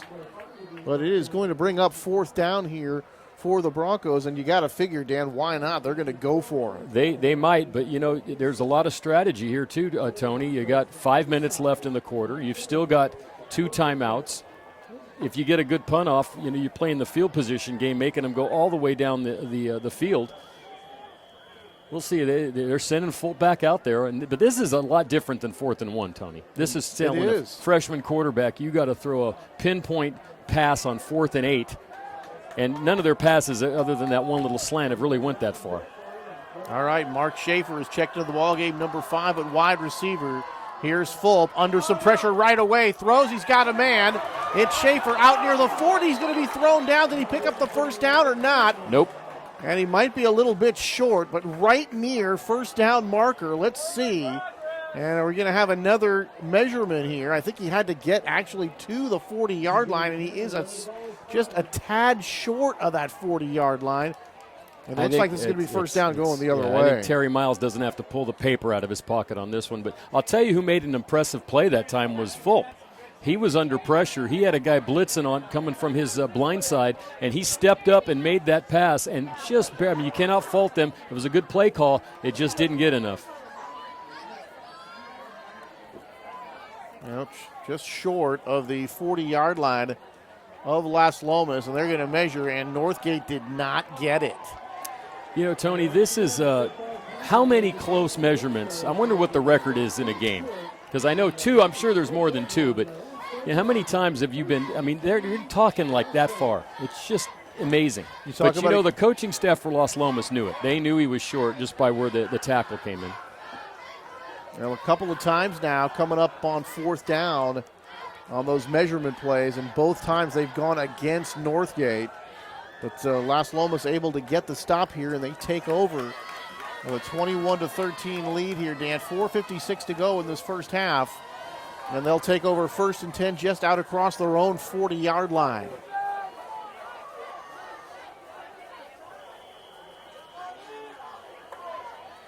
Three wide receiver spread, 2 here to the near side, 1 to the far side for Kolsopterkol. And he's going to keep it off the fake. Makes a couple of jukes, get out across midfield and down near the 45-yard line of the Broncos. A nice fake and run by Max Kolsopterkol. He faked that ball to Kane and then was able to get outside and make that play. Kolsopterkol. Kuhn. And it's spelled KuptrakuL, and the L's and his mean mom nothing. came up here to make sure we pronounced it correctly, even though the L's are silent and they're really N's. Kunsuptrakun. Yes. Okay. Just want to make sure you got that. Beautiful run. They give it to Kane. As this, I know he's going to keep it again and able to get some pretty good yardage here. Good looking fake. That certainly faked me out. Well, what's happening is Saluni, the end, is coming up and blowing up that side, but he's thinking Kane's going to get the ball, and both times Kunceptrakun has kept it, and he's getting a little bit more comfortable in that pulling the ball back and taking it for yardage. Now, that's something that a guy that's used to being a receiver running for yards, maybe that's his strength as opposed to throwing passes, and other than handing the ball off to Kane, which would be your strength if you were the quarterback, Tony. And second down for Kunceptrakun and the Knights. Handoff. Kane going to get it this time. Picks up the first down. And he's going to be hit and stopped before he gets to the 30 at about the 33-yard line of the Broncos. On a nice-looking drive as they move the chains here again. 1st and 10 here for Las Lomas. Well, Northgate's got to be thinking, guys, we can bend a little. Let's not break. We get the ball to start the second half. Don't let them go in with a 2-touchdown advantage. All right, Max. Kane and hit and drive backwards. And big number 40 on the stop that time. David Ciali, the senior, really got Kane around the waist that time and just started pulling him backwards. Mitchell was there too. Ciali of big attitude and big hair is David Ciali tonight. His hair actually matches their helmets, Tony. Second down and 6, just inside the 30-yard line here for the Knights. Here's the blitz, and they're going to jump off sides. And that'll make this a very short yardage situation after this penalty is marked off. Very manageable for Las Lomas. And here's one of those situations, Dan. Figure they're going for it on fourth down anyway. Do you take a shot at the end zone here? This is why coaches get paid, Tony. This is the kind of decision where you look at exactly that. You say, hey, are they thinking we've been running the ball real well? Do we throw to the end zone? We have an inexperienced quarterback who hasn't completed a lot of passes, but this might be the time to do it.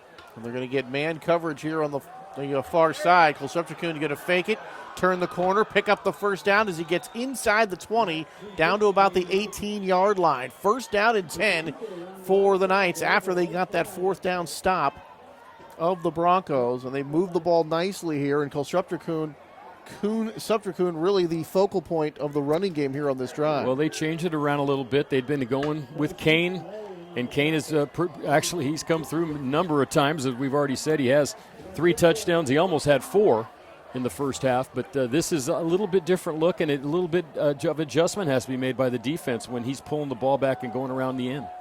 First and 10 from the 19 for Las Lomas.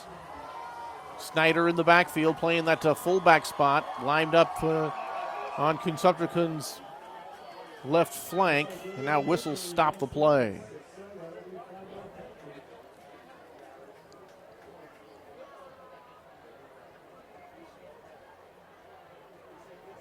Let's check the flag.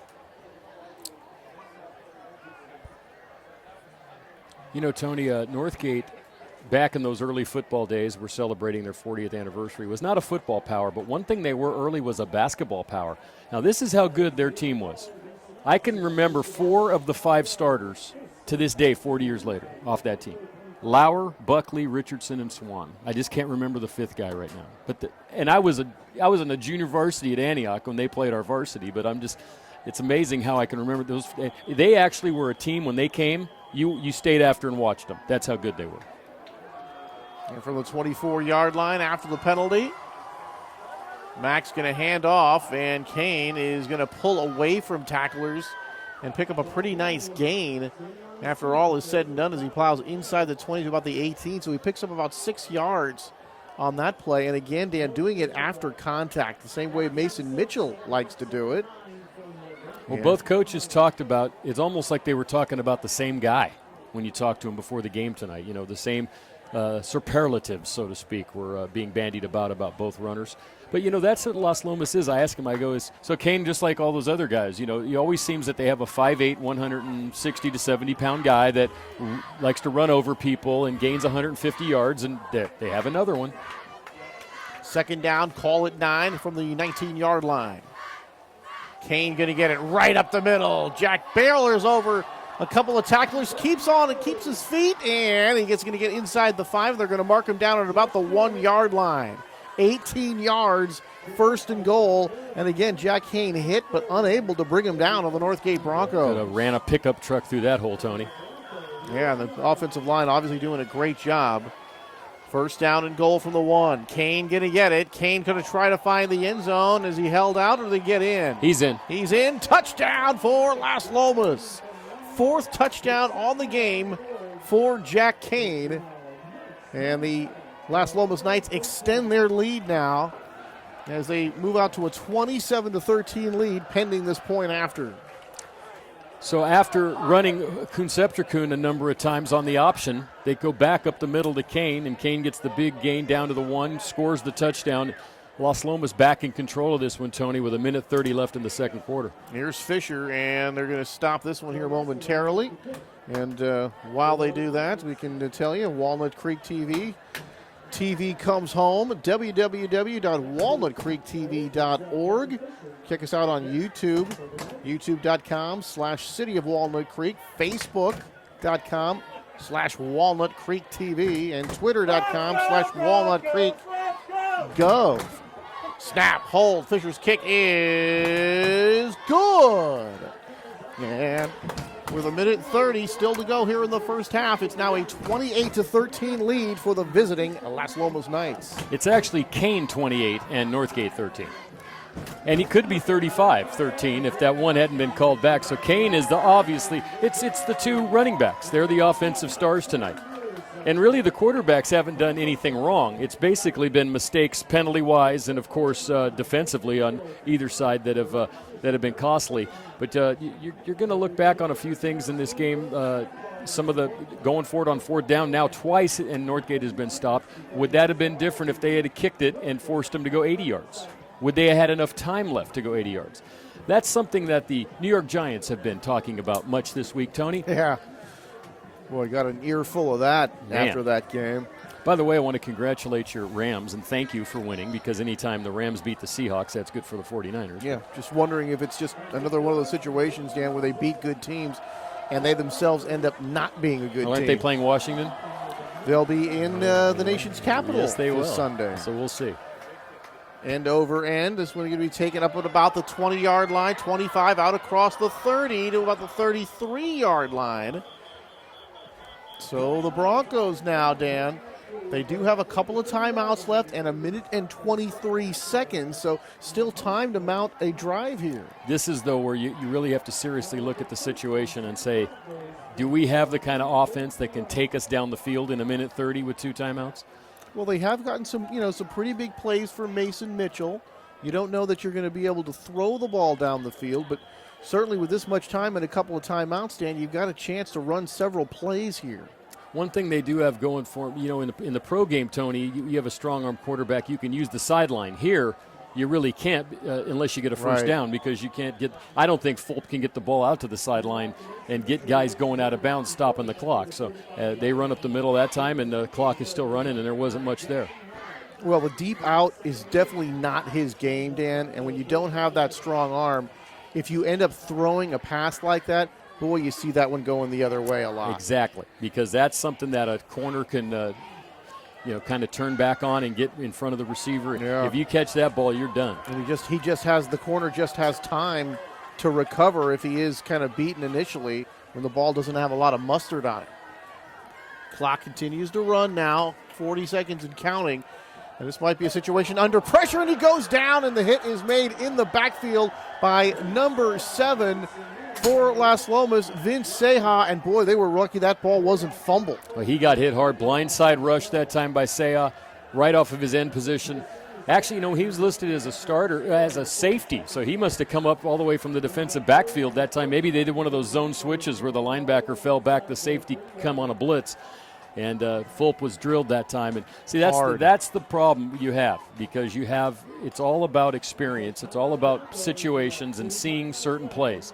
Now, a guy that's an experienced quarterback might have looked over there, seen him, knew he was coming, and then you can audible out of that situation. But you don't even know at this point how many plays they have to audible out of. And a lot of times, Dan, there are just not very many audibles in this situation. Especially in high school. They just don't do it very much, especially with inexperienced quarterbacks. And then a lot of times, what you'd like to be able to do, even if you don't want to change the play, you want to change the blocking scheme and make sure somebody's out there to pick up that blitzing secondary person. That's where you'll see a quarterback take one of the receivers and put him on the other side as maybe a tight end. The situation like that, Tony, is these guys, you just don't have time. These kids aren't professional players. They don't practice 8 hours a day. They don't have 50 audibles. They're probably lucky if they have 2. So 30 seconds to go here. Las Lomas does have a timeout, Dan, if they want to stop this clock after this play. Here's Mason Mitchell. He's going to get away, and then finally, actually, Conceptor couldn't handle it, and then Mitchell does get away out across the 50-yard line. And let's see, they should use a timeout here.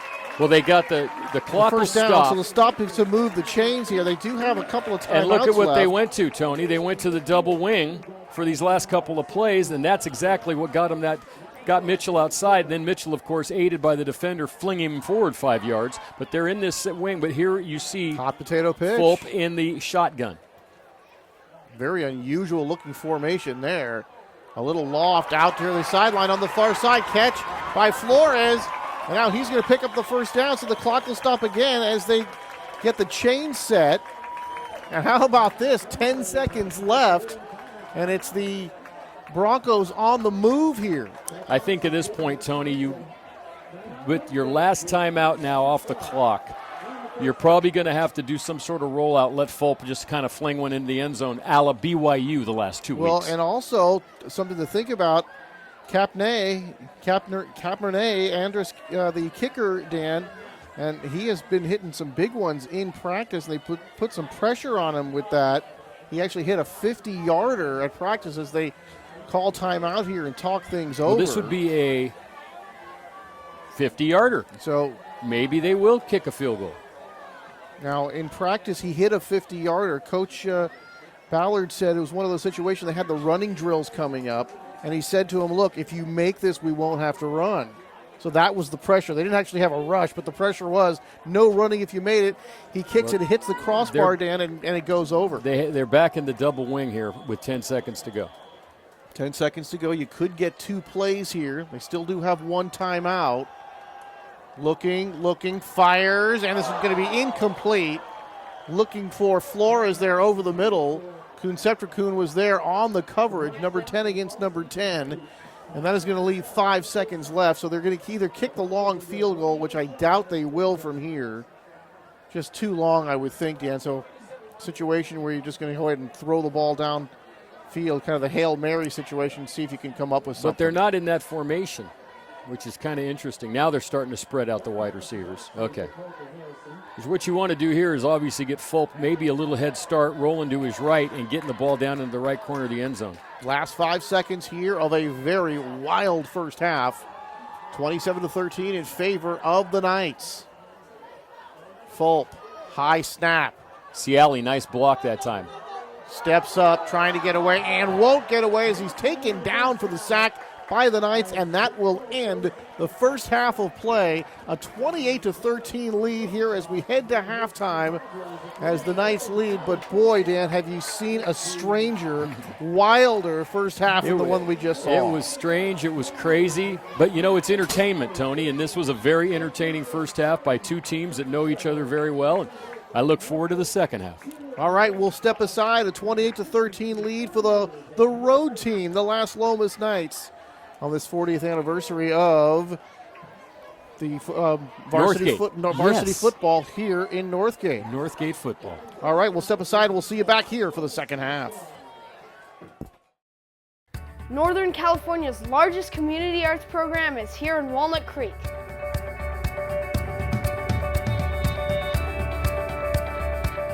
We have over 180 professionals teaching music, dance, drama, and visual arts.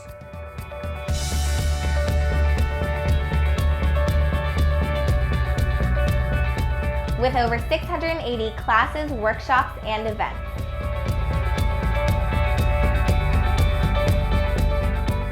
There are classes for youth, teens, and adults.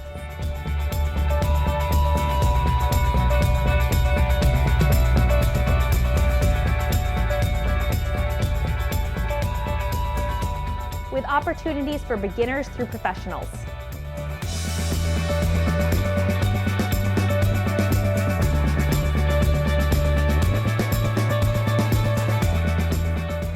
Find your spark.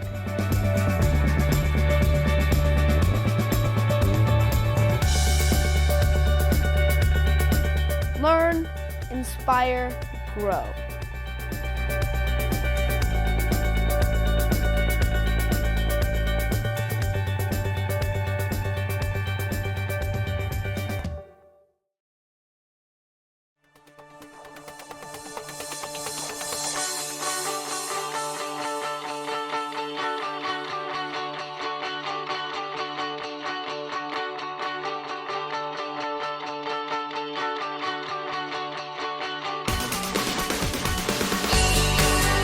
Parking made easy and convenient. You're good to go.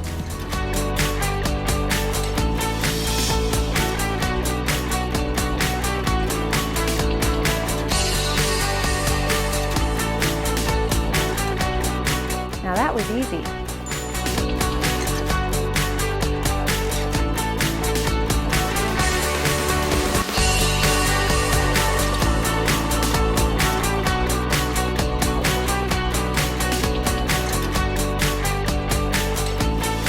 Hi, welcome to Inside Center Rep.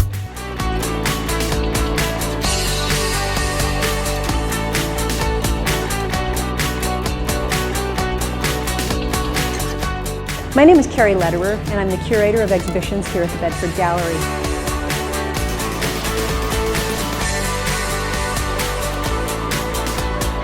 Hi there, welcome to Get Lit.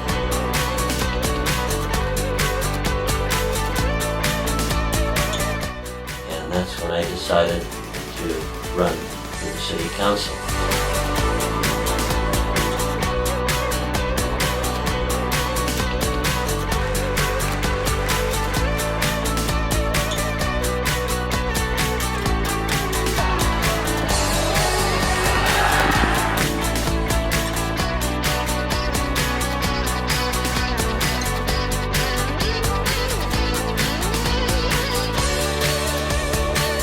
So exciting.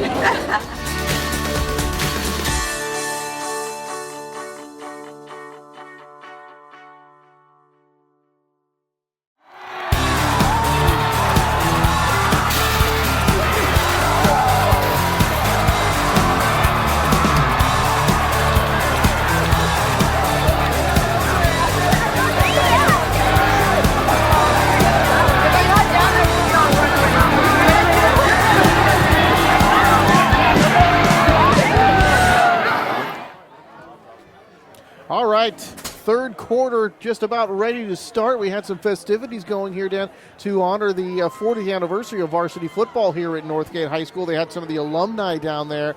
And a couple of interesting notes, Dan. First, the DVAL win for Northgate, September of 75 over the Pleasant Hill Rams. Pleasant Hill High closed in 81. Not so surprised the Rams lost that game. Yeah. But back then, Dan, it was YV, Mount Diablo, Concord, Pleasant Hill, Antioch, Pitt, Clayton, and Northgate in the old alignment of the DVAL. And gas prices in 1975, Dan, 36 cents a gallon. Man, and I had a Pinto.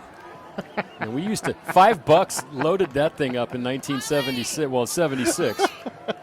Okay, we've got one more tidbit about the past, but Dan, let's get to the present here. Very entertaining, wild first half of football here from Jack Northgate. Kane, 28, well, 24. There were 4 extra points.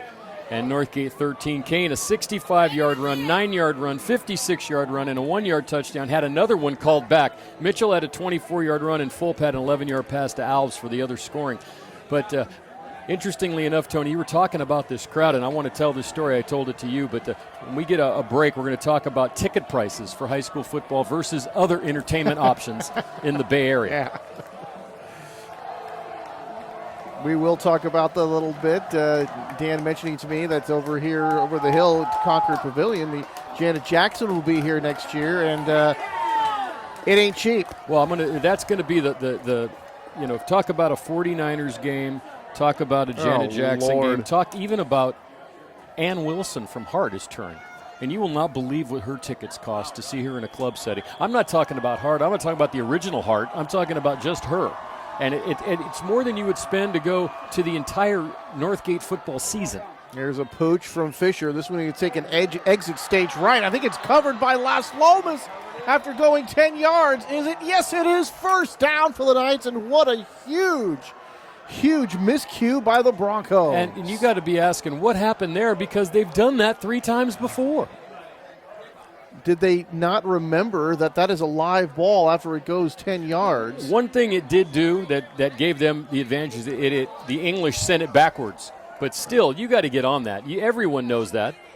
What a huge break for Las Lomas, and a terrible situation here for the Broncos from the 31. Kane nearly fumbled that ball as he juggled a little bit. He gets a yard maybe to the 30-yard line, and that's all. It'll bring up second down to 9, but really now in a 27-13 here situation here, Dan.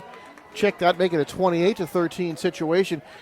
really kind of one of those deals where Northgate can ill afford to give up another touchdown. And if you remember right before the half, I said at least Northgate gets the ball to start the second half. So now Las Lomas has had the ball to start both halves. That doesn't happen very often. Second down and 9 for the Knights. Kane going to spin away from one tackle in the backfield, drags another tackler down inside the 25 to about the 22. Talk about making something out of nothing, and what a beautiful spin move that time by Jack Kane to get away. A la Carlos Hyde the other night against the Vikings. But he was very impressive, Carlos Hyde. Shocked a few people, myself included. Calvin Smith had to bring him down. You can see Kane is very powerful with his lower body. He's very hard to bring down if you're going to arm tackle him lower body. He was able to get away there when it looked like Northgate had him stopped. He's going to bring up a 3rd down and 1 here for the Knights. Kuhn is going to keep it, and he's going to pick up the first down as he gets out just a hair inside that 20-yard line, and that will be enough for a Knights first down. Tony, I want to mention the Las Lomas coaching staff. Mike Downing, his 3rd year, went to Las Lomas, graduated in '99. Garrett Bohannon, Bill Daniels, Mike Nelson, John Lolliger, who was a quarterback at Las Lomas, John Lama, Darren Brumley, Dan Albana, and Pete Lolliger, John's brother. A lot of Las Lomas alum there in the Diablo Foothill Athletic League. They play Dougherty Valley next week in their opening league game. And how about Dougherty, 3-0 to start the year. Kuhn going to fake it, keep it, runs around the right end. It breaks a tackle, and he is going to be down near the goal line. Is he in? Yes, touchdown. Kuhn from 19 yards away. In his wake are 2 penalty flags, and I have a feeling this one's coming back. Look like the enemy probably. I don't know. They're clapping their hands on the Las Lomas side, but no, they're coming back. They are walking backwards here. Yeah, it was outside. After that fake, I'm going to probably predict a hold or an illegal block. Looked like it was going to be downfield, so they'll mark it off from there. So Kuhn with the fine run, Dan, but aided by a couple of penalties. And we'll see where they're finally going to set this football. Well, where Terry Miles is going, it's the longest penalty in history. It's a hold. Well, and Terry ran all the way out to the 34-yard line here to make Terry, this call. where are you going? So they're going to set the ball inside the 20 at about the 18-yard line. And still first down. Here's Kane, skips to the outside, and Jack going to finally be tackled by a host of players as the whistle finally blows the play dead. He does get, however, inside the 15-yard line, so we've had a couple of touchdowns called back from Las Lomas because of penalties. We've had a couple of situations on 4th down where the Broncos have gone for it, ended up with the measurement, Dan, and missed it by inches.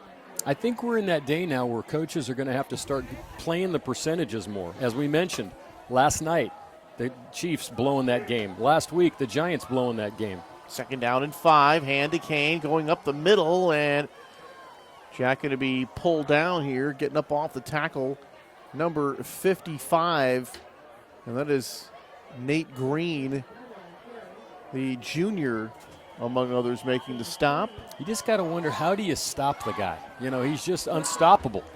It's like what, that's the question you ask every coach when we prepare for like an Antioch game. So how do you stop Harris? And they're like, I don't know. Outside of run him over with a car, I don't have an answer for it. 3rd down and 1, just outside the 10-yard line.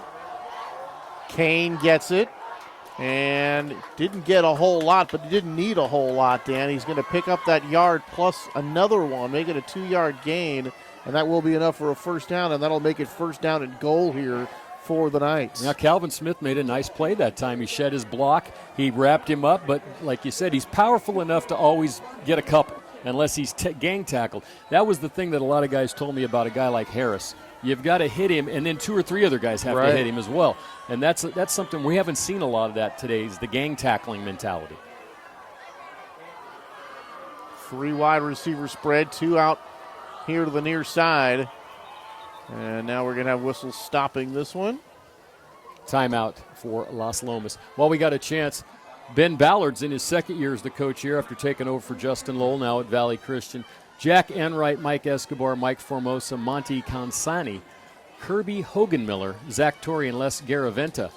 In the DVAL, so that's where you can kind of get messed up, right? You got the BVAL, you got the DVAL, and you got the DFAL, and then you got the EBAL. I mean, come on. Why can't one of them be like the AAAU? And I can't remember any of that because I got ADD. Oh, yes, and you probably would. They play next week. Northgate has a league game next week, and you know what? I don't know if I wrote that down, Tony. It might have been my one.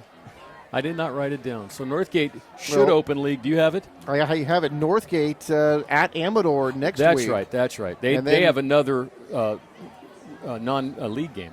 And then at Ignacio Valley on the 9th. And we told you about they beat Rodriguez of Fairfield, lost to Windsor, and then beat Redwood of Larkspur. See how Amador bounces back this week after last week's last-second loss to Freedom. I don't know if you heard that, but it was on all the sports highlight shows. Freedom ran a hook and ladder with 9 seconds to go in that game and beat them 31-28. Oh, there's another exciting game for you. First down and goal from the 9. This one going to get away from Kunsuptra-Kun, who makes the deflection, gets it, then throws an interception. Picked off by Northgate. It's number 7, Tristan Lee, and boy, it looked like he threw it right to him. That's a pass. Big play here for the never been Broncos. thrown. And Dan, if you talk about a play the Broncos absolutely needed, it was one right there. Tristan Lee able to get the interception after the high snap and really caromed up in the air, and able to pull it back down was Kunsuptra-Kun. It looked like he had time to throw, Dan, and then just threw it right to Lee.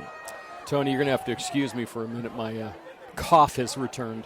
First down and 10. Here's Mitchell bursting into the secondary, out across the 20, out across the 25 to the 26. Jack Kane able to come up there and make the stop, but it's a good gain, and it is going to be, it looks like it was very close to first down. It is a first down yardage for the Broncos, and what a turn of events in a game that has had so many of those. So many. It's amazing. But obviously, Tony, they need to go down and score, get back in this game. 8:17 to go in the third.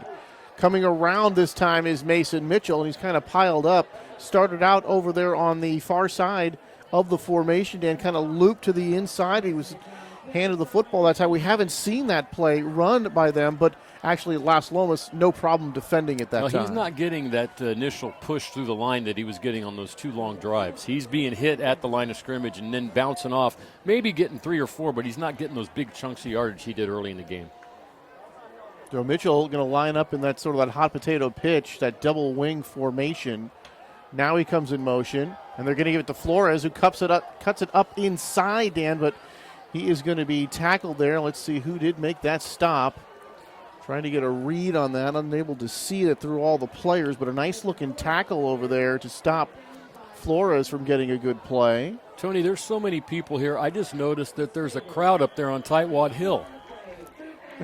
Right above the Las Lomas stands. Maybe Ron can get a view of that one when we get a break. But there are literally people outside the fence watching this game tonight. This is might be the biggest crowd we've ever had here for a game. From the 32-yard line, third down. Call it 4. Big play upcoming here. Hand off. They're going to pick up the first down and more. Here comes Mason Mitchell across midfield, across the 40. Kunsuptra-Kun makes the tackle, but it's a huge play for the Broncos as they get down past the 40 into the 39-yard line of Las Lomas. We're going to call that that's about 34 yards on that game, but that time they ran a little wedge off the edge there, Tony. A wedge off the edge. I like that. Right? I like that. Sounds good. And not Kunsuptra-Kun who made the tackle, but Mitchell was able to bounce outside, had a blocker out in front of him, and a nice gain, and they're right back into business in their own territory. First down and 10 from the 39-yard line of the Knights. That offset eye and that pistol formation. Mason Mitchell, after contact again, picks up only a yard, Dan, but it looked like he was going to get stopped for a couple of yard loss. Hodge and Mercado there on the stop. But actually, Dan, considering he only gained 1 yard, that was a pretty good-looking 1-yard run. Yeah, I like Miles Mercado at linebacker for Las Lomas. Very active. Kind of reminds me of Kobe Beltran out in Antioch we've seen a couple of times. Yeah, he's a good player, huh? Side-to-side guy, can go out and get you when you're running outside the tackles, but a very sure tackler inside. Now from the 38-yard line, double second wing, down Tony. and 9. Here it is. They tried that before. It didn't work. Here they're going to push the pile a little further here, Dan. Player losing his helmet. Going to pick up a few yards as they get, look like they get inside the 25 to the 24-yard line of Las Lomas. So that will bring up third down. Call it third down and about 4. So about a 5-yard gain on that last play, Dan, as the clock now winding here. It'll tick under 6 minutes to go here in this third quarter. And you can see Fulp getting instructions from Ben Ballard over there on the sideline.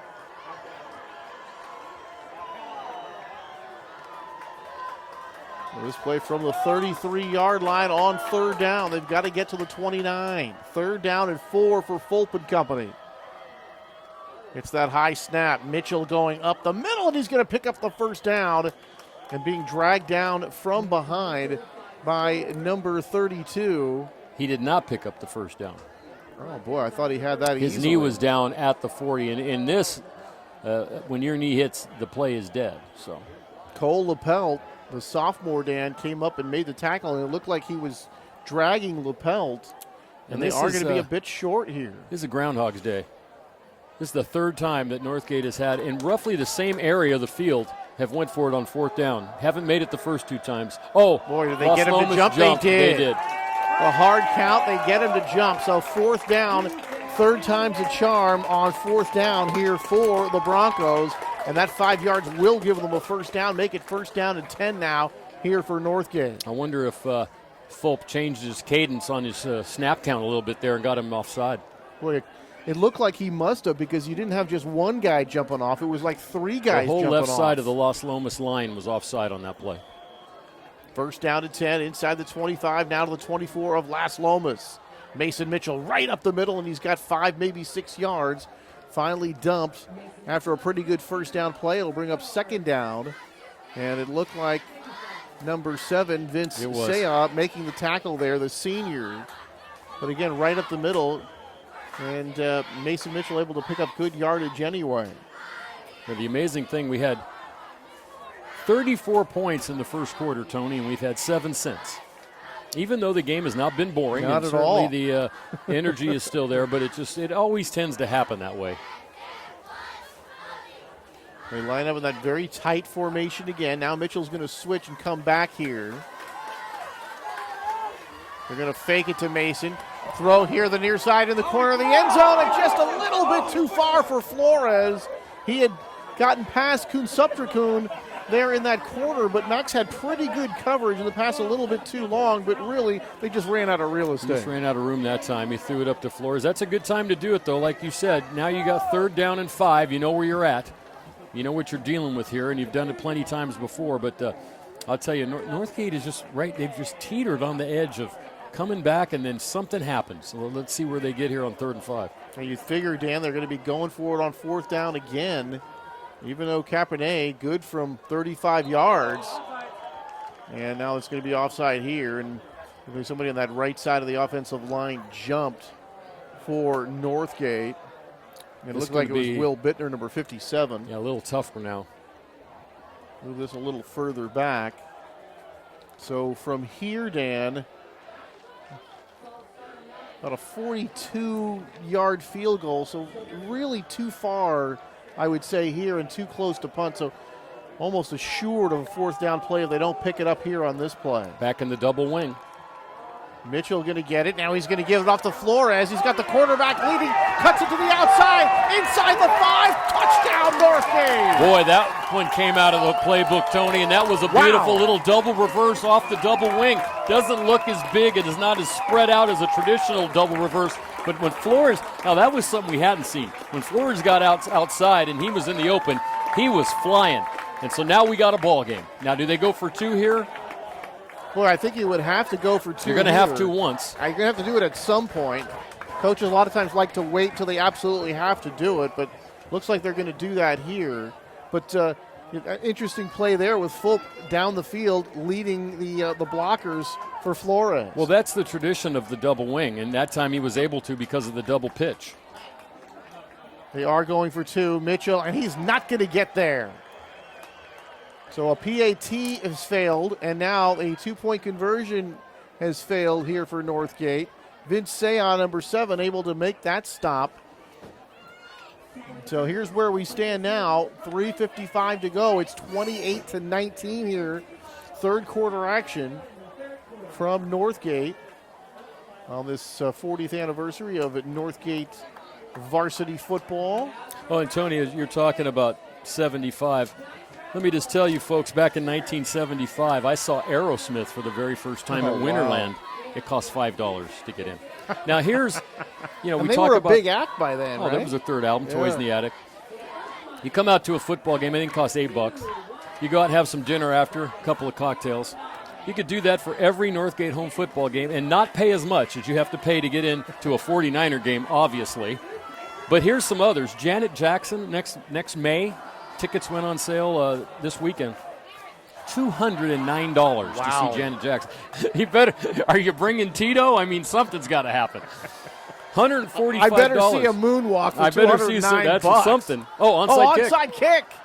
Juggled. Picked up by the Broncos. Wow. This game is nuttier than a sidewalk Sunday, Tony. That's all I can think of. It's nuts in the nutty right now here in Walnut Creek. I think that looked like the total. Now, I don't know what you can be discussing because Las Lomas, obviously, it doesn't matter if it went 10 yards. Because they went up and got it. Ahead of the 10-yard marker and touched the football. And it rolled right into a Northgate. No, they're marking it. It's Northgate's ball. Anyway, Tony, another one, Ann Wilson from Hart is touring. She's playing clubs. But $145 to go see Ann Wilson from Hart. Wow. Now, can you imagine? I mean, it's just insane. And you can still come out here, $8, and see this. This is pretty good football, really, when you think about it. And they're playing for the right reasons right now, which is school, tradition, pride, not playing for a big contract. 1st and 10 from the 45-yard line. Flores in motion going to the far side. Handoff. Jack Kane, plenty of room up the middle. Dragging tacklers inside the 45-yard line of the Knights. Mason Mitchell, beautiful run that time. And again, Dan, after contact, making things happen. That's an 11-yard gain and a first down for Mason Mitchell. But amazingly, due to the 2 missed conversions, Northgate can still score here, and they'll still be down by at least a score. Boy, are they making it exciting. They've lost a possession on that opening kickoff to start the third quarter here, Dan. They took one right back with the onside kick following their last touchdown. All right, Flores going in motion. Mitchell going to get it. Plenty of room up the middle, Mason Mitchell. Dragging tacklers as he gets to the 35-yard line. Another 10 yards for Mason Mitchell. And off the pile, Lapelt, number 32, made the stop. He was hanging on for dear life all the way for about 5 yards. Boy, that was another good run. What a way to finish off runs by Mason Mitchell. He's going to be a little short. Give him about 9 3/4 yards on that one, Dan. The nose of the football almost right on the 35-yard line of Las Lomas. Same looking formation, same man in motion as Flores. Same looking play right up the middle, and another good result. Make it first down. Getting to the 30, maybe just inside the 30-yard line. A pickup of about 6 yards that time for Mason Mitchell, and it'll be 1st and 10 for the Broncos. Workhorse would not describe Mason Mitchell. He's basically the offense tonight, to tell you the truth. Outside a couple of passes, and except for Flores on a few of those end arounds, he's ran the ball almost every play. And the offensive line, Dan, getting a nice push up front. Back to pass, little swing for Mitchell, going to the far side, picks up a block from Dylan Alves as he gets near the 20-yard line, and then he's dumped there by Jack Kane. But how about Dylan Alves coming back from the going downfield, coming back and pick up a nice block on the outside to help spring his teammate? Well, what they're doing is they're managing the freshman quarterback. I'm not asking you to win the game, just make some nice plays. You can see Mitchell is gassed. I don't know how much more this poor guy could take, but he's staying in there. It looked like he wanted to come out. No, I think they are finally bringing him out. You saw number 5 go into the game, Mark Schaefer, and Schaefer, actually, I remember his name from last year. Yeah, Mitchell needs something, some oxygen, some water, a granola bar. But, man, what a performance by him. Now, you could see it a couple of times. He's motioning over the sideline as a coach, give me a break. And, yes, Alves did make a great block, a crackback block on that last play. And now we have a whistle. Timeout. Yeah, I think they were forced to. Took too much time getting that last play in, so the Broncos are going to talk it over. But what a back and forth football game. And right now, as it ebbs and flows, it's flowing in the way of Northgate here. So far, Northgate, they get on this one. They've after the craziness of this half, they're right back in it. Okay, some more of the past as we are enjoying the past in this 40th anniversary of Northgate football. Northgate High School, 1979, their captain, Mariette Ford. He was Cal's MVP, Dan, in 1983. And get this, he was one of the runners on the play. Remember Cal's miracle win over John Elway in Stanford on that kickoff when they kept pitching it back and they ended up going, the band's on the field. Remember, I think it was Joe Starkey on the call. Starkey. Joe Starkey's in his 41st year as the Cal play-by-play announcer. Wow. And compared to Vin Scully, that's nothing. No. And congratulations to Vin, who's going to be back another year. I mean, I'm not a Dodgers fan. I know you are, but I am a Vin Scully fan. And I tell you that right now, he's a class act. And I've had an audience with Joe Starkey a number of times. And, you know, he never gets tired of talking about the play. And how could you? I mean, probably the most iconic play in football history. Nothing describes unbelievable. That. It really you couldn't was have scripted that for a movie. That's how crazy that play is. All right, Flores on the deep pitch, and there's Jack Kane to wrestle him to the ground. Boy, that they set up really deep in the backfield that time, Dan, and then pitched it back there to Flores. Kane wasn't fooled at all. Here comes Mitchell with a new lung. Boy, really ragdolled You know, back Jack there. Kane almost on that one was kind of like, hey, where is Mitchell? You're not going to do it again. Mason Mitchell needed a rest. He got his rest, and he's back on the field there. They're going to lose some yards on that last play. Going to bring up third down as they're backed up to about the 24-yard line. Going to call this one 3rd down and 4. Another big play coming up, probably 2-down territory anyway.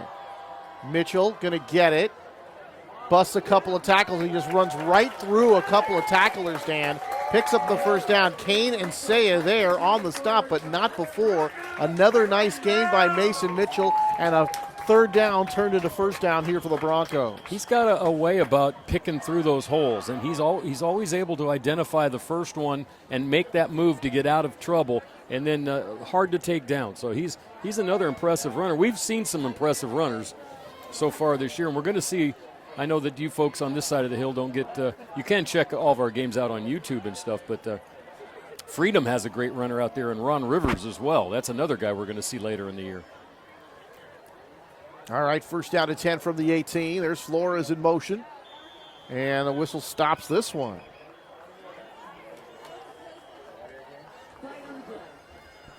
And it will be delay of game. So one time the Broncos took too much time and getting Mitchell off the field when he was gassed, Dan, and that cost him a timeout. This one cost him 5 yards. And at what point now is there really any reason to have time run? You know, I mean, isn't the play Mitchell left, Mitchell right pretty much every play? It's pretty much the way it's that's been. What they've it's been certainly calling. been effective. And a lot of times not even right and left. It's kind of up the middle. You, go. I wonder what that play's called. 2 backs this time, Tony. I would say a gap on 1. Fake to Mitchell this time. Throwing for the end zone, and Dylan Alves was there.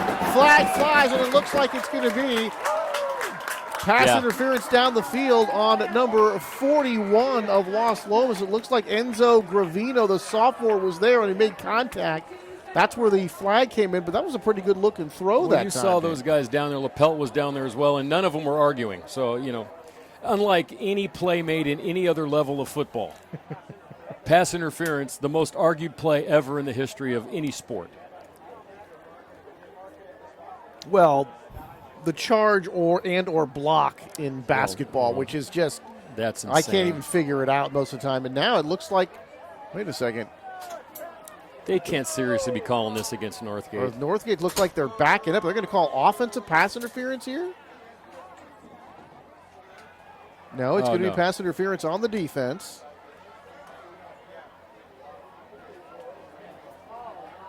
Good, because I was like, there's no way that can be on the offense. I think what they're saying is it's not a 1st down. That was the explanation. It's still second down and now second and about 5. Although they have a first down up on the yard marker on the far sideline. Well, they're showing first down and 15 on the scoreboard, first down on the yard marker. And it looks like where they're set up, Dan, it looks like it would be first down and 5. The scoreboard says now first down and 4. Well, in any event, we're going to sort this all out, and it's going to be a first down situation here for the Broncos. And they can get another one here near the 5-yard line. Handoff, and it looks like they started a little bit early that time. The fullback that was lined up in front of Mitchell left prior to the snap. So that'll back them up 5 yards on the illegal procedure call. So we'll call it first down at about 9. So I would say, Tony, Mitchell, most usage today. Kane, second most. The penalty flag's third most.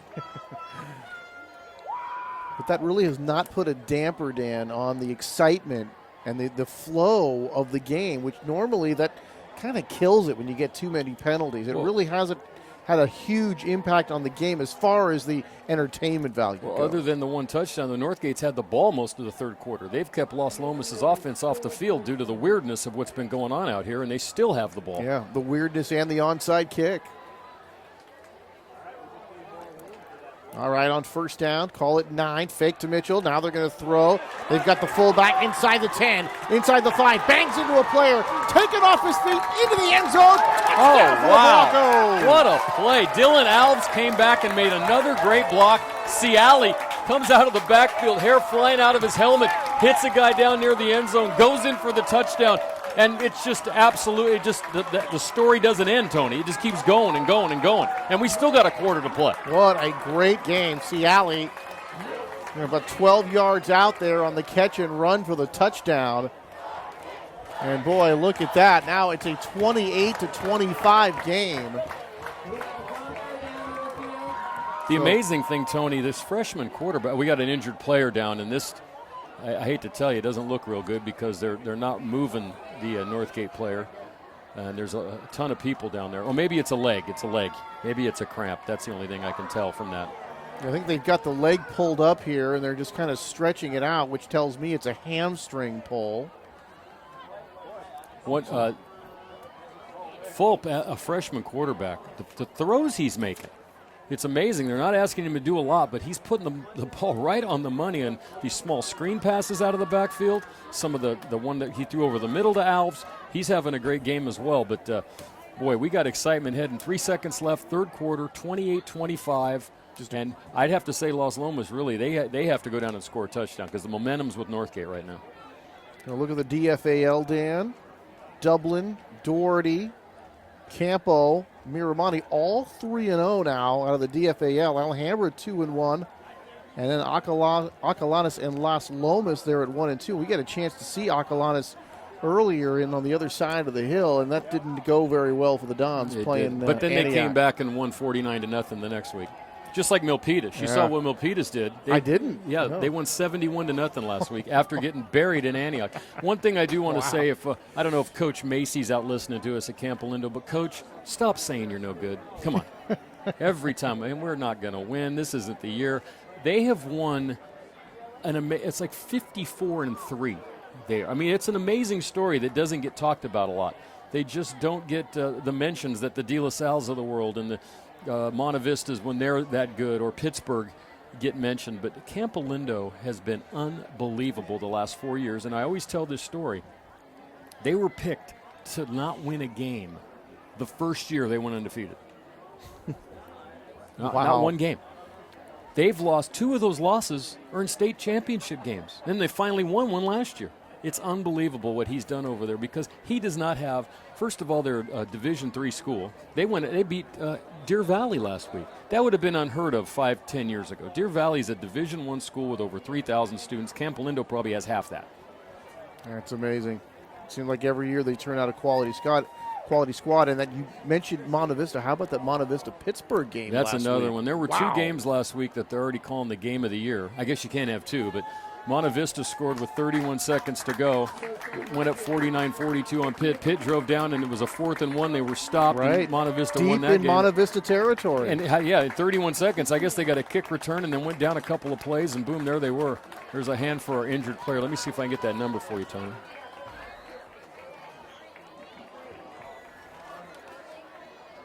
Looks like number 3.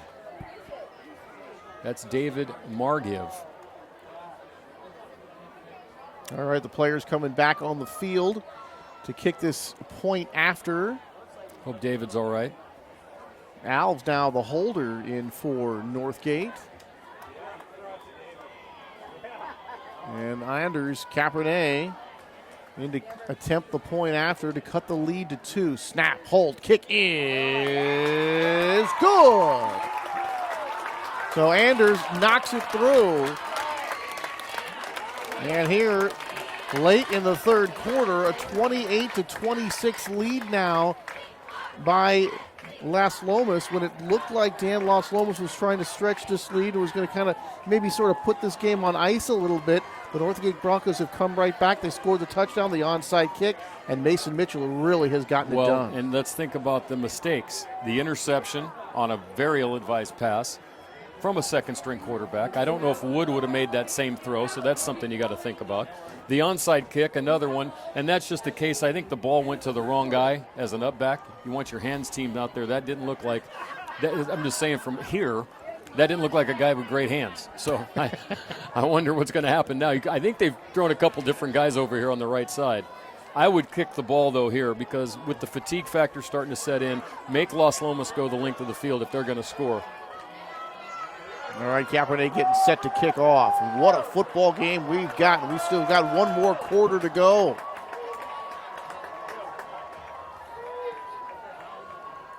Boy, they are going to kick this one deep. And, boy, a fair catch called at the 20-yard line with nobody around him. That did not look like the right call there for Las Lomas. And Tony, I have a little Enzo trivia. Gravino, that was a very strange call there, Dan. I have a little trivia for you. There's one league in the football league that cannot happen in. What league is that? That's the Arena League. No, well, you can't.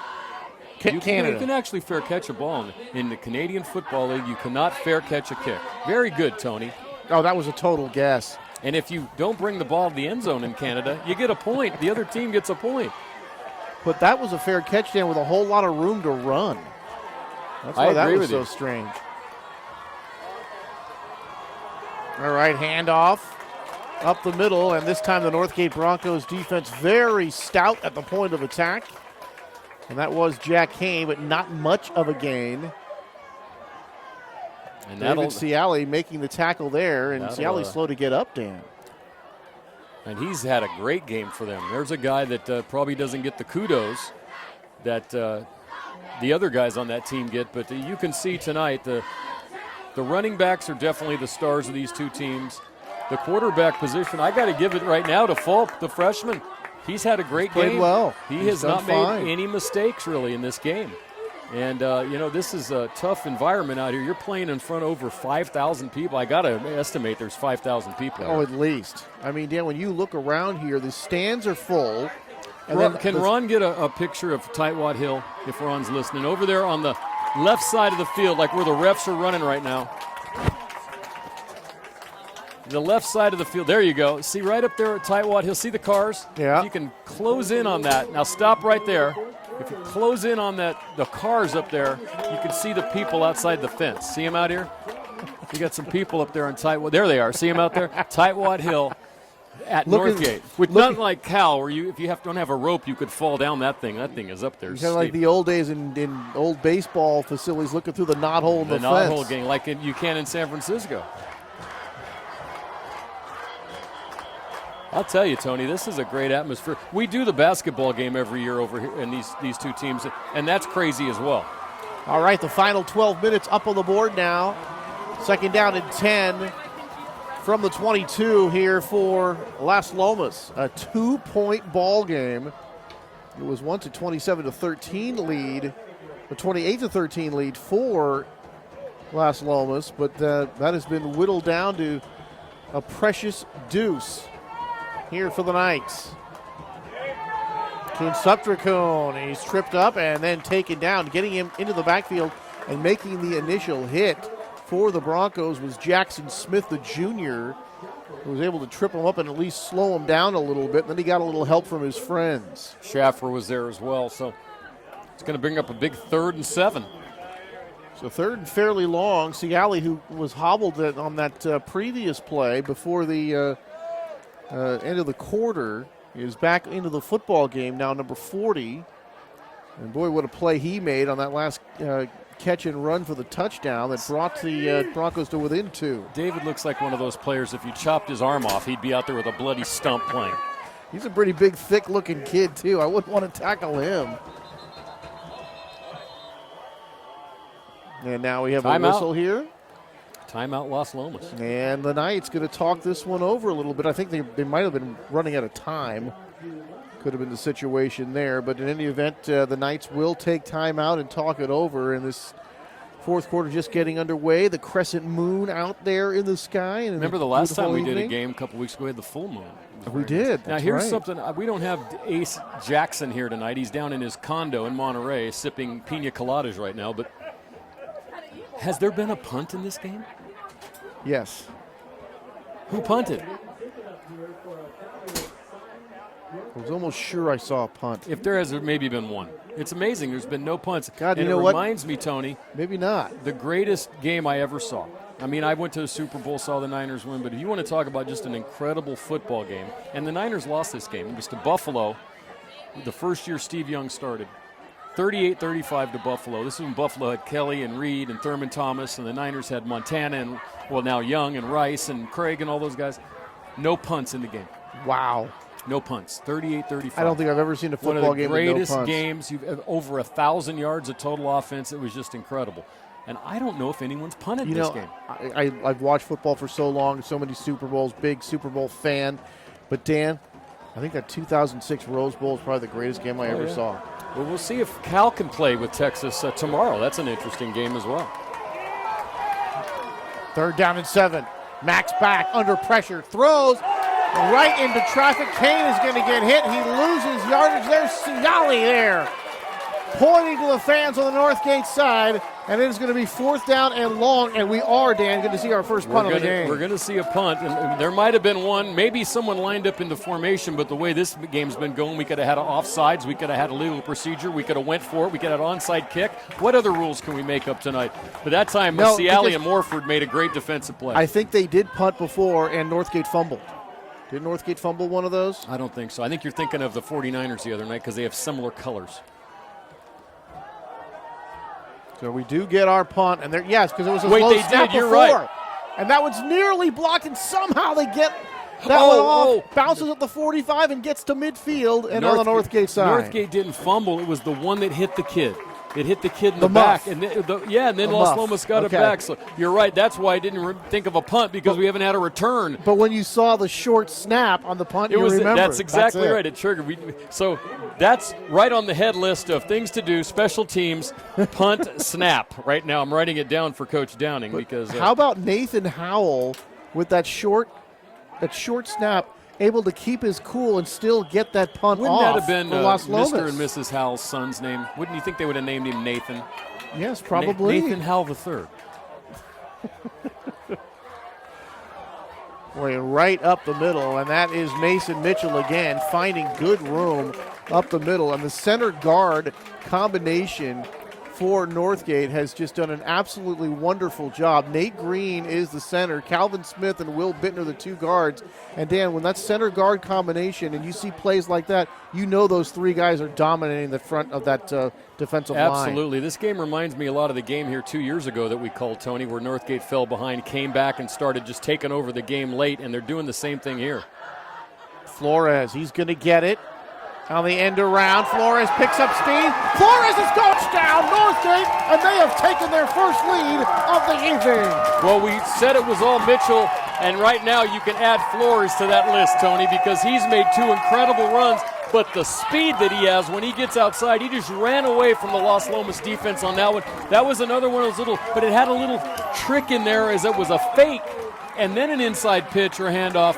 to Flores. It's fantastic. This has been an unbelievable football game, and it's still got 9 minutes to go. 44 yards from Edwin Flores, the wide receiver and the cornerback, making the play there. And here comes Andres to try the extra point. It's a 4-point lead, and now they jump. Left side of that offensive line jumping. So the illegal procedure goes against the Broncos. That'll back them up 5, but still well within the range of Cabernet. So huge plays, Dan.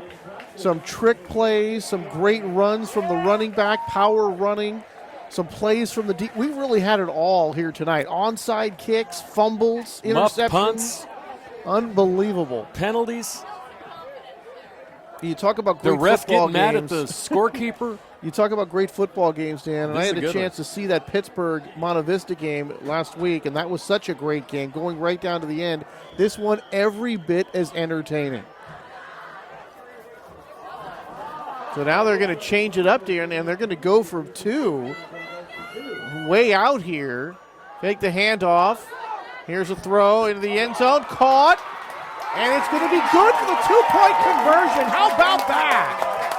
And that's Marigiv, who was hurt, and he's barely even walking back to. I'll tell you, this is not only football. You're seeing these kids lay it out on the line tonight. Really these guys are really playing hard.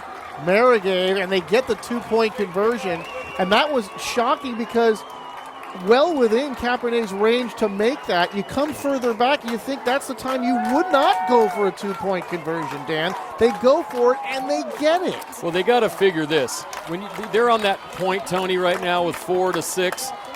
If you get 4,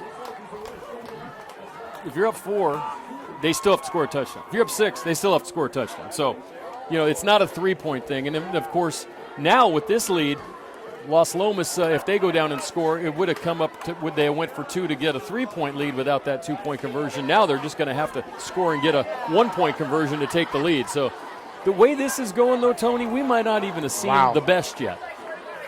34-28 in favor now of the home team, the Northgate Broncos. 9:33 to go here in this fourth quarter. Anthony Schultz and Dan Wall, Walnut Creek TV, the Battle of the Creek, the 2015 version. And this has been what you were talking about earlier, Dan, one of those games that you might be talking about years from now. Especially in this rivalry, which in the last 4 or 5 years has produced some incredible games. Pooch kickoff here. It's going to bounce at the 32-yard line. It just does take an exit stage left, and the penalty flags fly, but boy, did you see where that one hit, Dan? And that was one of those situations that happened to Northgate earlier where it looked like they could have picked that one up. That's true. But you know what? That might have been what happened on the other side because we're not that close. That ball's so close to the sideline, the player knows, and that player for Las Lomas, that was Jack Viscavage, he knows if it goes out of bounds, they get the ball at the 35-yard line. So now Las Lomas is in good field position. I got to say, you got to go back. You got to hand the ball to Kane. They've been kind of going other places here, and it hasn't been working. If you're going to win this game, Kane's going to get the bulk of the carries and yardage on this drive. Well, Kane's got his 4 touchdowns here today, but he's going to need at least one more. The Knights are going to need at least one more to win this one, but a long way to go. And how big is that called back touchdown looking right now? Kane not going to get it this time. Kuhn down the near sideline forward, and he is gone inside the 20, inside the 10. Touchdown, Max Kuhn. 65 yards away following the penalties. The kickoff went out of bounds, and just like that, the Knights reclaim the lead. You know, Tony, I'm a big fan of soap operas, and this reminds me of like one of those plots where like you just find out after 20 years your wife is still alive, and then a piano falls on her head. That's how Northgate must feel right now, because they were happy for 20 seconds. That's a good analogy. Thank you. And Very I just thought nice of it. On that one. Thank you.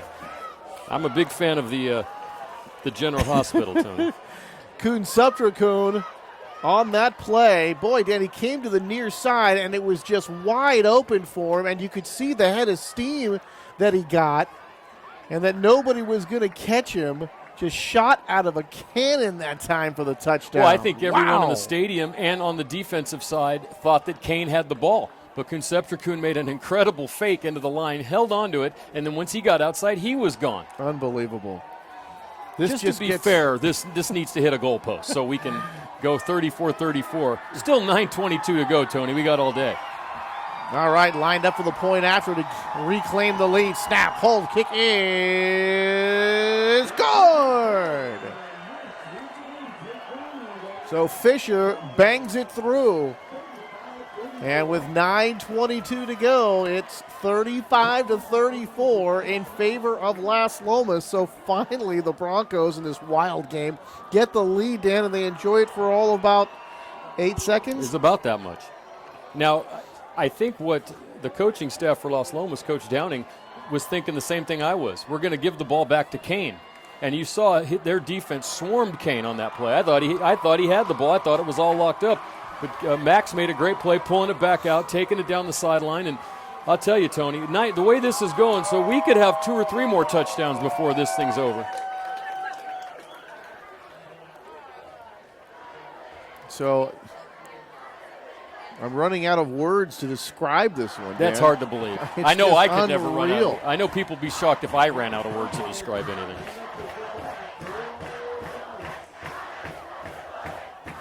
So the Broncos going to get the football back here. Still a whole lot of time to go in this football game, and now we're seesawing back and forth. Here's one that's going to hit about the 24, taking it about the 19-yard line.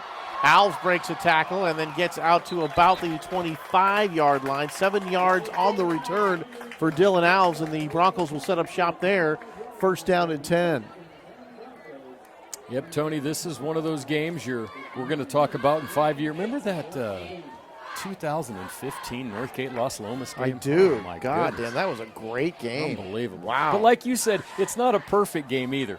I was talking about that Buffalo Niner game, that was one of those games where there was hardly any penalties, any punts. It was just beautiful offense. This has been a mess, but a glorious mess. But an exciting mess, yes. Fulp, hands off. And up the middle to about the 30-yard line goes Mason Mitchell. You know, if you ever lose your voice, Tony, we could just take one of your sound clips from today. Mitchell up the middle for 5, because that's been about 20 of the plays tonight. Right. He's got to be well over 100 yards. Kane is over 100 yards. It's just been one of those nights for if you like the unpredictability of high school, college type football. This is one of those games for you. So Las Lomas going to start league play next week. Here's Mitchell up the middle, and Mitchell going to be close to a first down. Going to pick up about another 4 yards on that one, leave him about a yard short. Next week, they'll play the 3-0 Doherty Valley. And then October the 2nd, Dan, they'll be at Miramani as they travel to Orinda as league play begins. And a couple of big games upcoming for the Las Lomas Knights. The two on there that are Miramani and Campo Lindo. Those are the two they've really got to focus in on. 3rd and 1 here. 3rd down. Will they jump off sides? It looked like they did not.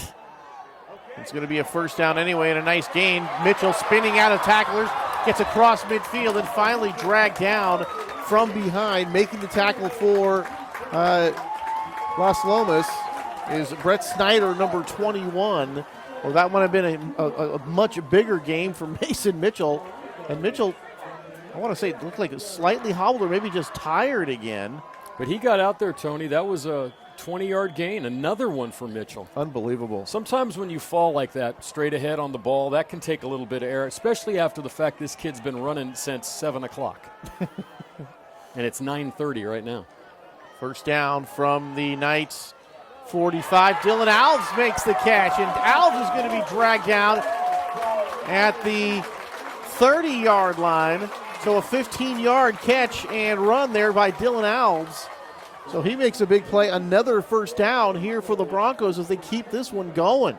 I like the calls. I like the fact that this kid, who I said has got to be 14 years old, is throwing these balls. Can you imagine what he's going to be like in 4 years? Unbelievable. Kind of reminds me of how we looked at Jared Goff his first couple years, and now look at him. Guy's Wow. a Heisman Trophy candidate. I remember I saw him play at Marin Catholic. Stepping up this time, throwing. He's got a man. It's out. Touchdown, Northgate! This is absolutely unbelievable. From 30 yards away, Fulp connecting with Dylan Alves. Back-to-back catches for Alves, and Northgate back in the lead. How is he doing this? I mean, he saw Alves make that break at the last second and put it right on the money. It's absolutely unbelievable. And, of course, the offensive line, credit them too. Fulp had room to step up, time to throw. Good sight lines, able to hit Dylan Alves down the field. 30 yards later, it's a touchdown for Northgate. They are back in the lead. Here's the extra point. Snap, hold. And this one banged through by Anders. 7:33 to go. And look at this, a 41-35 lead here for Northgate.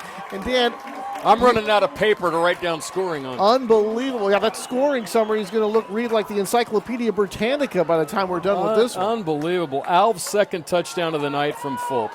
An 11-yard pass earlier in the game. The second touchdown was to him. That was a 30-yard pass. I stopped writing down how many mistakes because there's been so many mistakes and great plays in this game. They kind of have counterbalanced each other. But we're at 41-35, and you mentioned the Arena Football League, Tony, and I was privileged enough to go out and see the Arena Bowl. And I don't know, was there this much scoring in the arena? I think maybe San Jose did, but it's unbelievable what is happening out here tonight.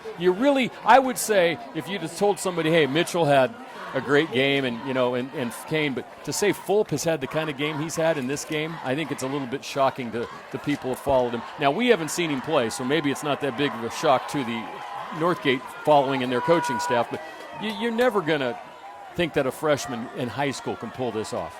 And they tell me, when I was talking to Mike Downey earlier in the week, he told me the secondary, really the strength of the defense, Dan, and that time, the last couple of plays, they were really burned down the field. Kane, Saya, Sam Wiscavage, all guys that play back there. Henry Carrigu, remember Lincoln Carrigu, his brother? They got a lot of good players back there, and they were really beaten by the youngster that time. From the 10, out across the 20, out across the 25, just short of the 30. Nice return that time.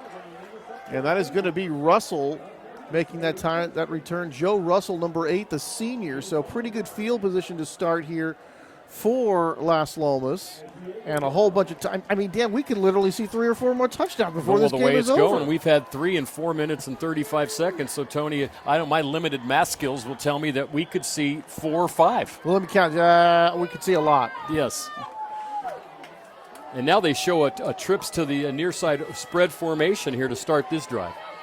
From the 29-yard line. And this time, he's going to keep it. Another good fake that time by Kunsuptrakun as he gets out across the 35-yard line, Dan, I believe to about the 36-yard line. So about 7 yards on that carry. The play that Northgate's going to have to watch out for now is if they don't get sucked in by that fake, that they don't either do an end around like is worked twice for Northgate, or they counter and kind of run a counter run back to the left side of their line, right side of Northgate's with Kane, if he actually does hand the ball off, because he's been running a lot. All right, Max trips coming to the left. Max, this is a straight-up keeper this time, and the quarterback going down to the far side. He's going to get out to the 40-yard line. So that will be a first down here for Las Lomas. 1st and 10 for the Knights. They're going to move the chains here. The chain getting a little slow getting going this last time. To wait till they get set before they can run this next play. And now they'll start running the clock. So out across the 40 to their own 41-yard line. 1st down and 10 here for Las Lomas. They trail it now 41-35. Showing that trips formation on the near side here over and over again. Here's Jack Kane back up the middle, and Kane's going to pick up nice yardage, about 5 yards as he gets down across the 45 to about the 46-yard line. We'll call it 2nd down at about 5. Well, as long as they're moving the ball, this has got to be your strategy, Tony. You don't want to leave any time on the clock. That's been the problem so far, been this quick strike stuff. Last team with the ball wins. Yeah, it might happen here. And then you got to start playing that game. If they do get close with 2 minutes to go, do you let them in to the end zone? I see your fan club has arrived, Tony. Fan club that doesn't even know my name. Kane upended as he gets out across the line of scrimmage, picks up like 3 yards on that play, and upending him that time for Northgate. And that was Nate Green, the junior. You got to give credit to both offensive lines in this game, Tony, because there's been very little play behind the line of scrimmage. It's just about everything has been positive yardage. There's been that occasional one, but it's all positive yardage, 3 to 5 yards. 3rd down and about 3. They've got to get across midfield about the 49 for a first. Probably 2-down territory anyway. Kane's going to have the first down, picks up about 4, maybe 5 yards before he is dumped. And on that play, Chris Levesque, number 78, was the first guy to get there. Also Jackson Smith, number 4, in on that play as well. But it's a first down as they move the chains here for Las Lomas. And the clock now stopped, but it will begin to run at 5:06. 2 timeouts left for Northgate, only 1 for Las Lomas. So certainly the Knights in good shape here. And the Broncos trying to make a defensive stand here in this game. And there's that fake to Kane. And this time they're on it, Dan. They were trying to go around that left side. And look who it is getting off the pile is Ciali.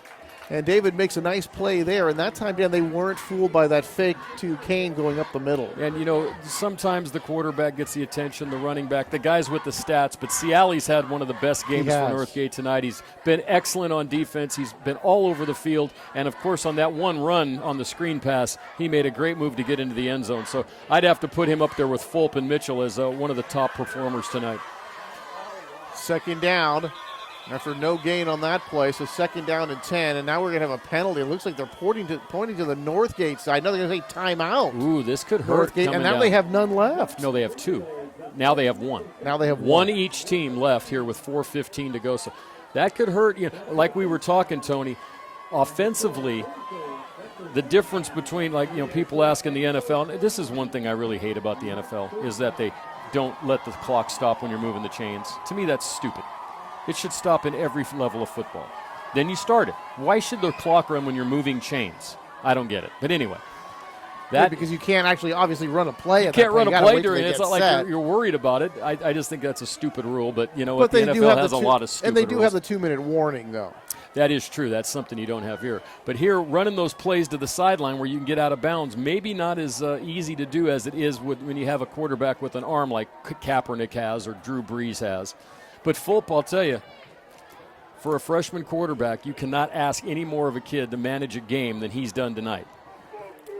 And that last pass, you know, I have a feeling, you know, that's not the last time we're going to see him throw that pass. Really, the 2 passes in a row, the one that set them up and then the touchdown, just looking really good coming out of his hands, on target. And when he's been throwing, Dan, a lot of times he is throwing to the receiver that is open. So the decision-making has been very good for him as well.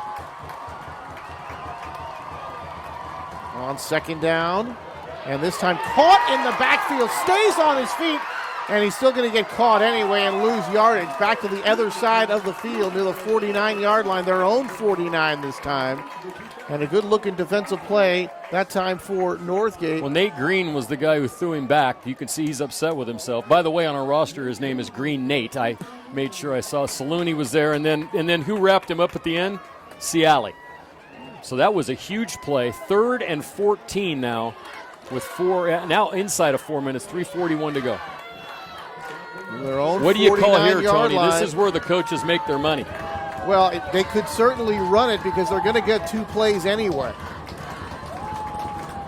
Now they're going to throw.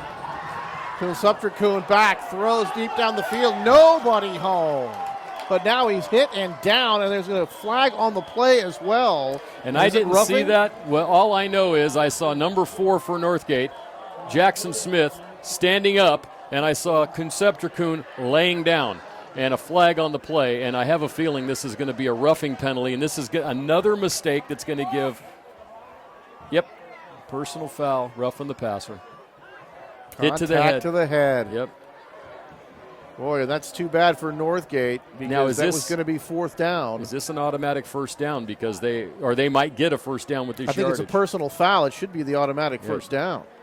It's a first down with the measurement. Wow. And this is the thing that drives coaches crazy at night. Boy, that takes the ball inside the 40, Dan, to the 36-yard line. What a huge, instead of 4th down and long, it's 1st down and 10 at the 36. How about that change of events? Are you shocked? No. How could you be shocked at just, turn of events in this ball game here tonight? From the 36, Kane trying to get to the outside, breaks a tackle, and then finally upended.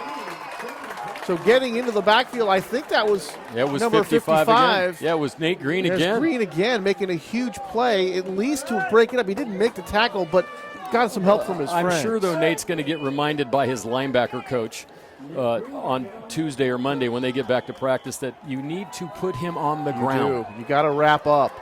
But at least he's getting there. He's making great plays, a good push, but he's kind of wrapping the guy up and then throwing him backwards, and Kane isn't going to go down that easily. Yeah, and Kane did all he could just to get back to the line of scrimmage, so no gain on the play. It'll be 2nd down and 10, or actually maybe they lost a yard. Kuhn going up the middle, breaks it to the outside. Stutter step inside the 20 and finally pushed out of bounds after he picks up what looks like another 1st down, and he did. Max Kuhn with another huge run. Kane in the first half, Kuhn in the second half. Just about everything Las Lomas has done has been on the ground tonight. 2:30 to go, Tony. This one is going to go right down to the wire.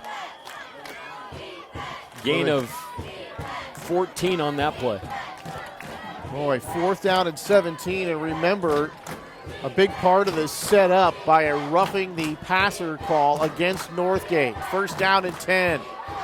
Kane going to get it, skips away from a tackle, and then able to pick up good yardage going off tackle to the right side. But how about that move by Jack Kane? There was somebody in the backfield, and he just skipped right away from him, then picked up a nice play. He's, like I said, he's had a great game, and he's made some plays like that before in this game, Tony. But I'm thinking about right now as a guy that I always love the strategy of games in football. Do you let them score?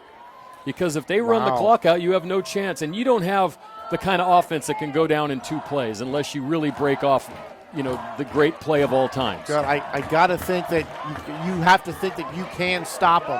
And there's a nice defensive play. Getting on him right there for Northgate with Semisi Saluni, number 20, and then Chris Levesque, number 78. We've talked about both of those guys tonight, too. They've been there. In a game that you wouldn't say that the defensive has played very well on either side, but a lot of it has been due to mistakes and penalties and turnovers and craziness.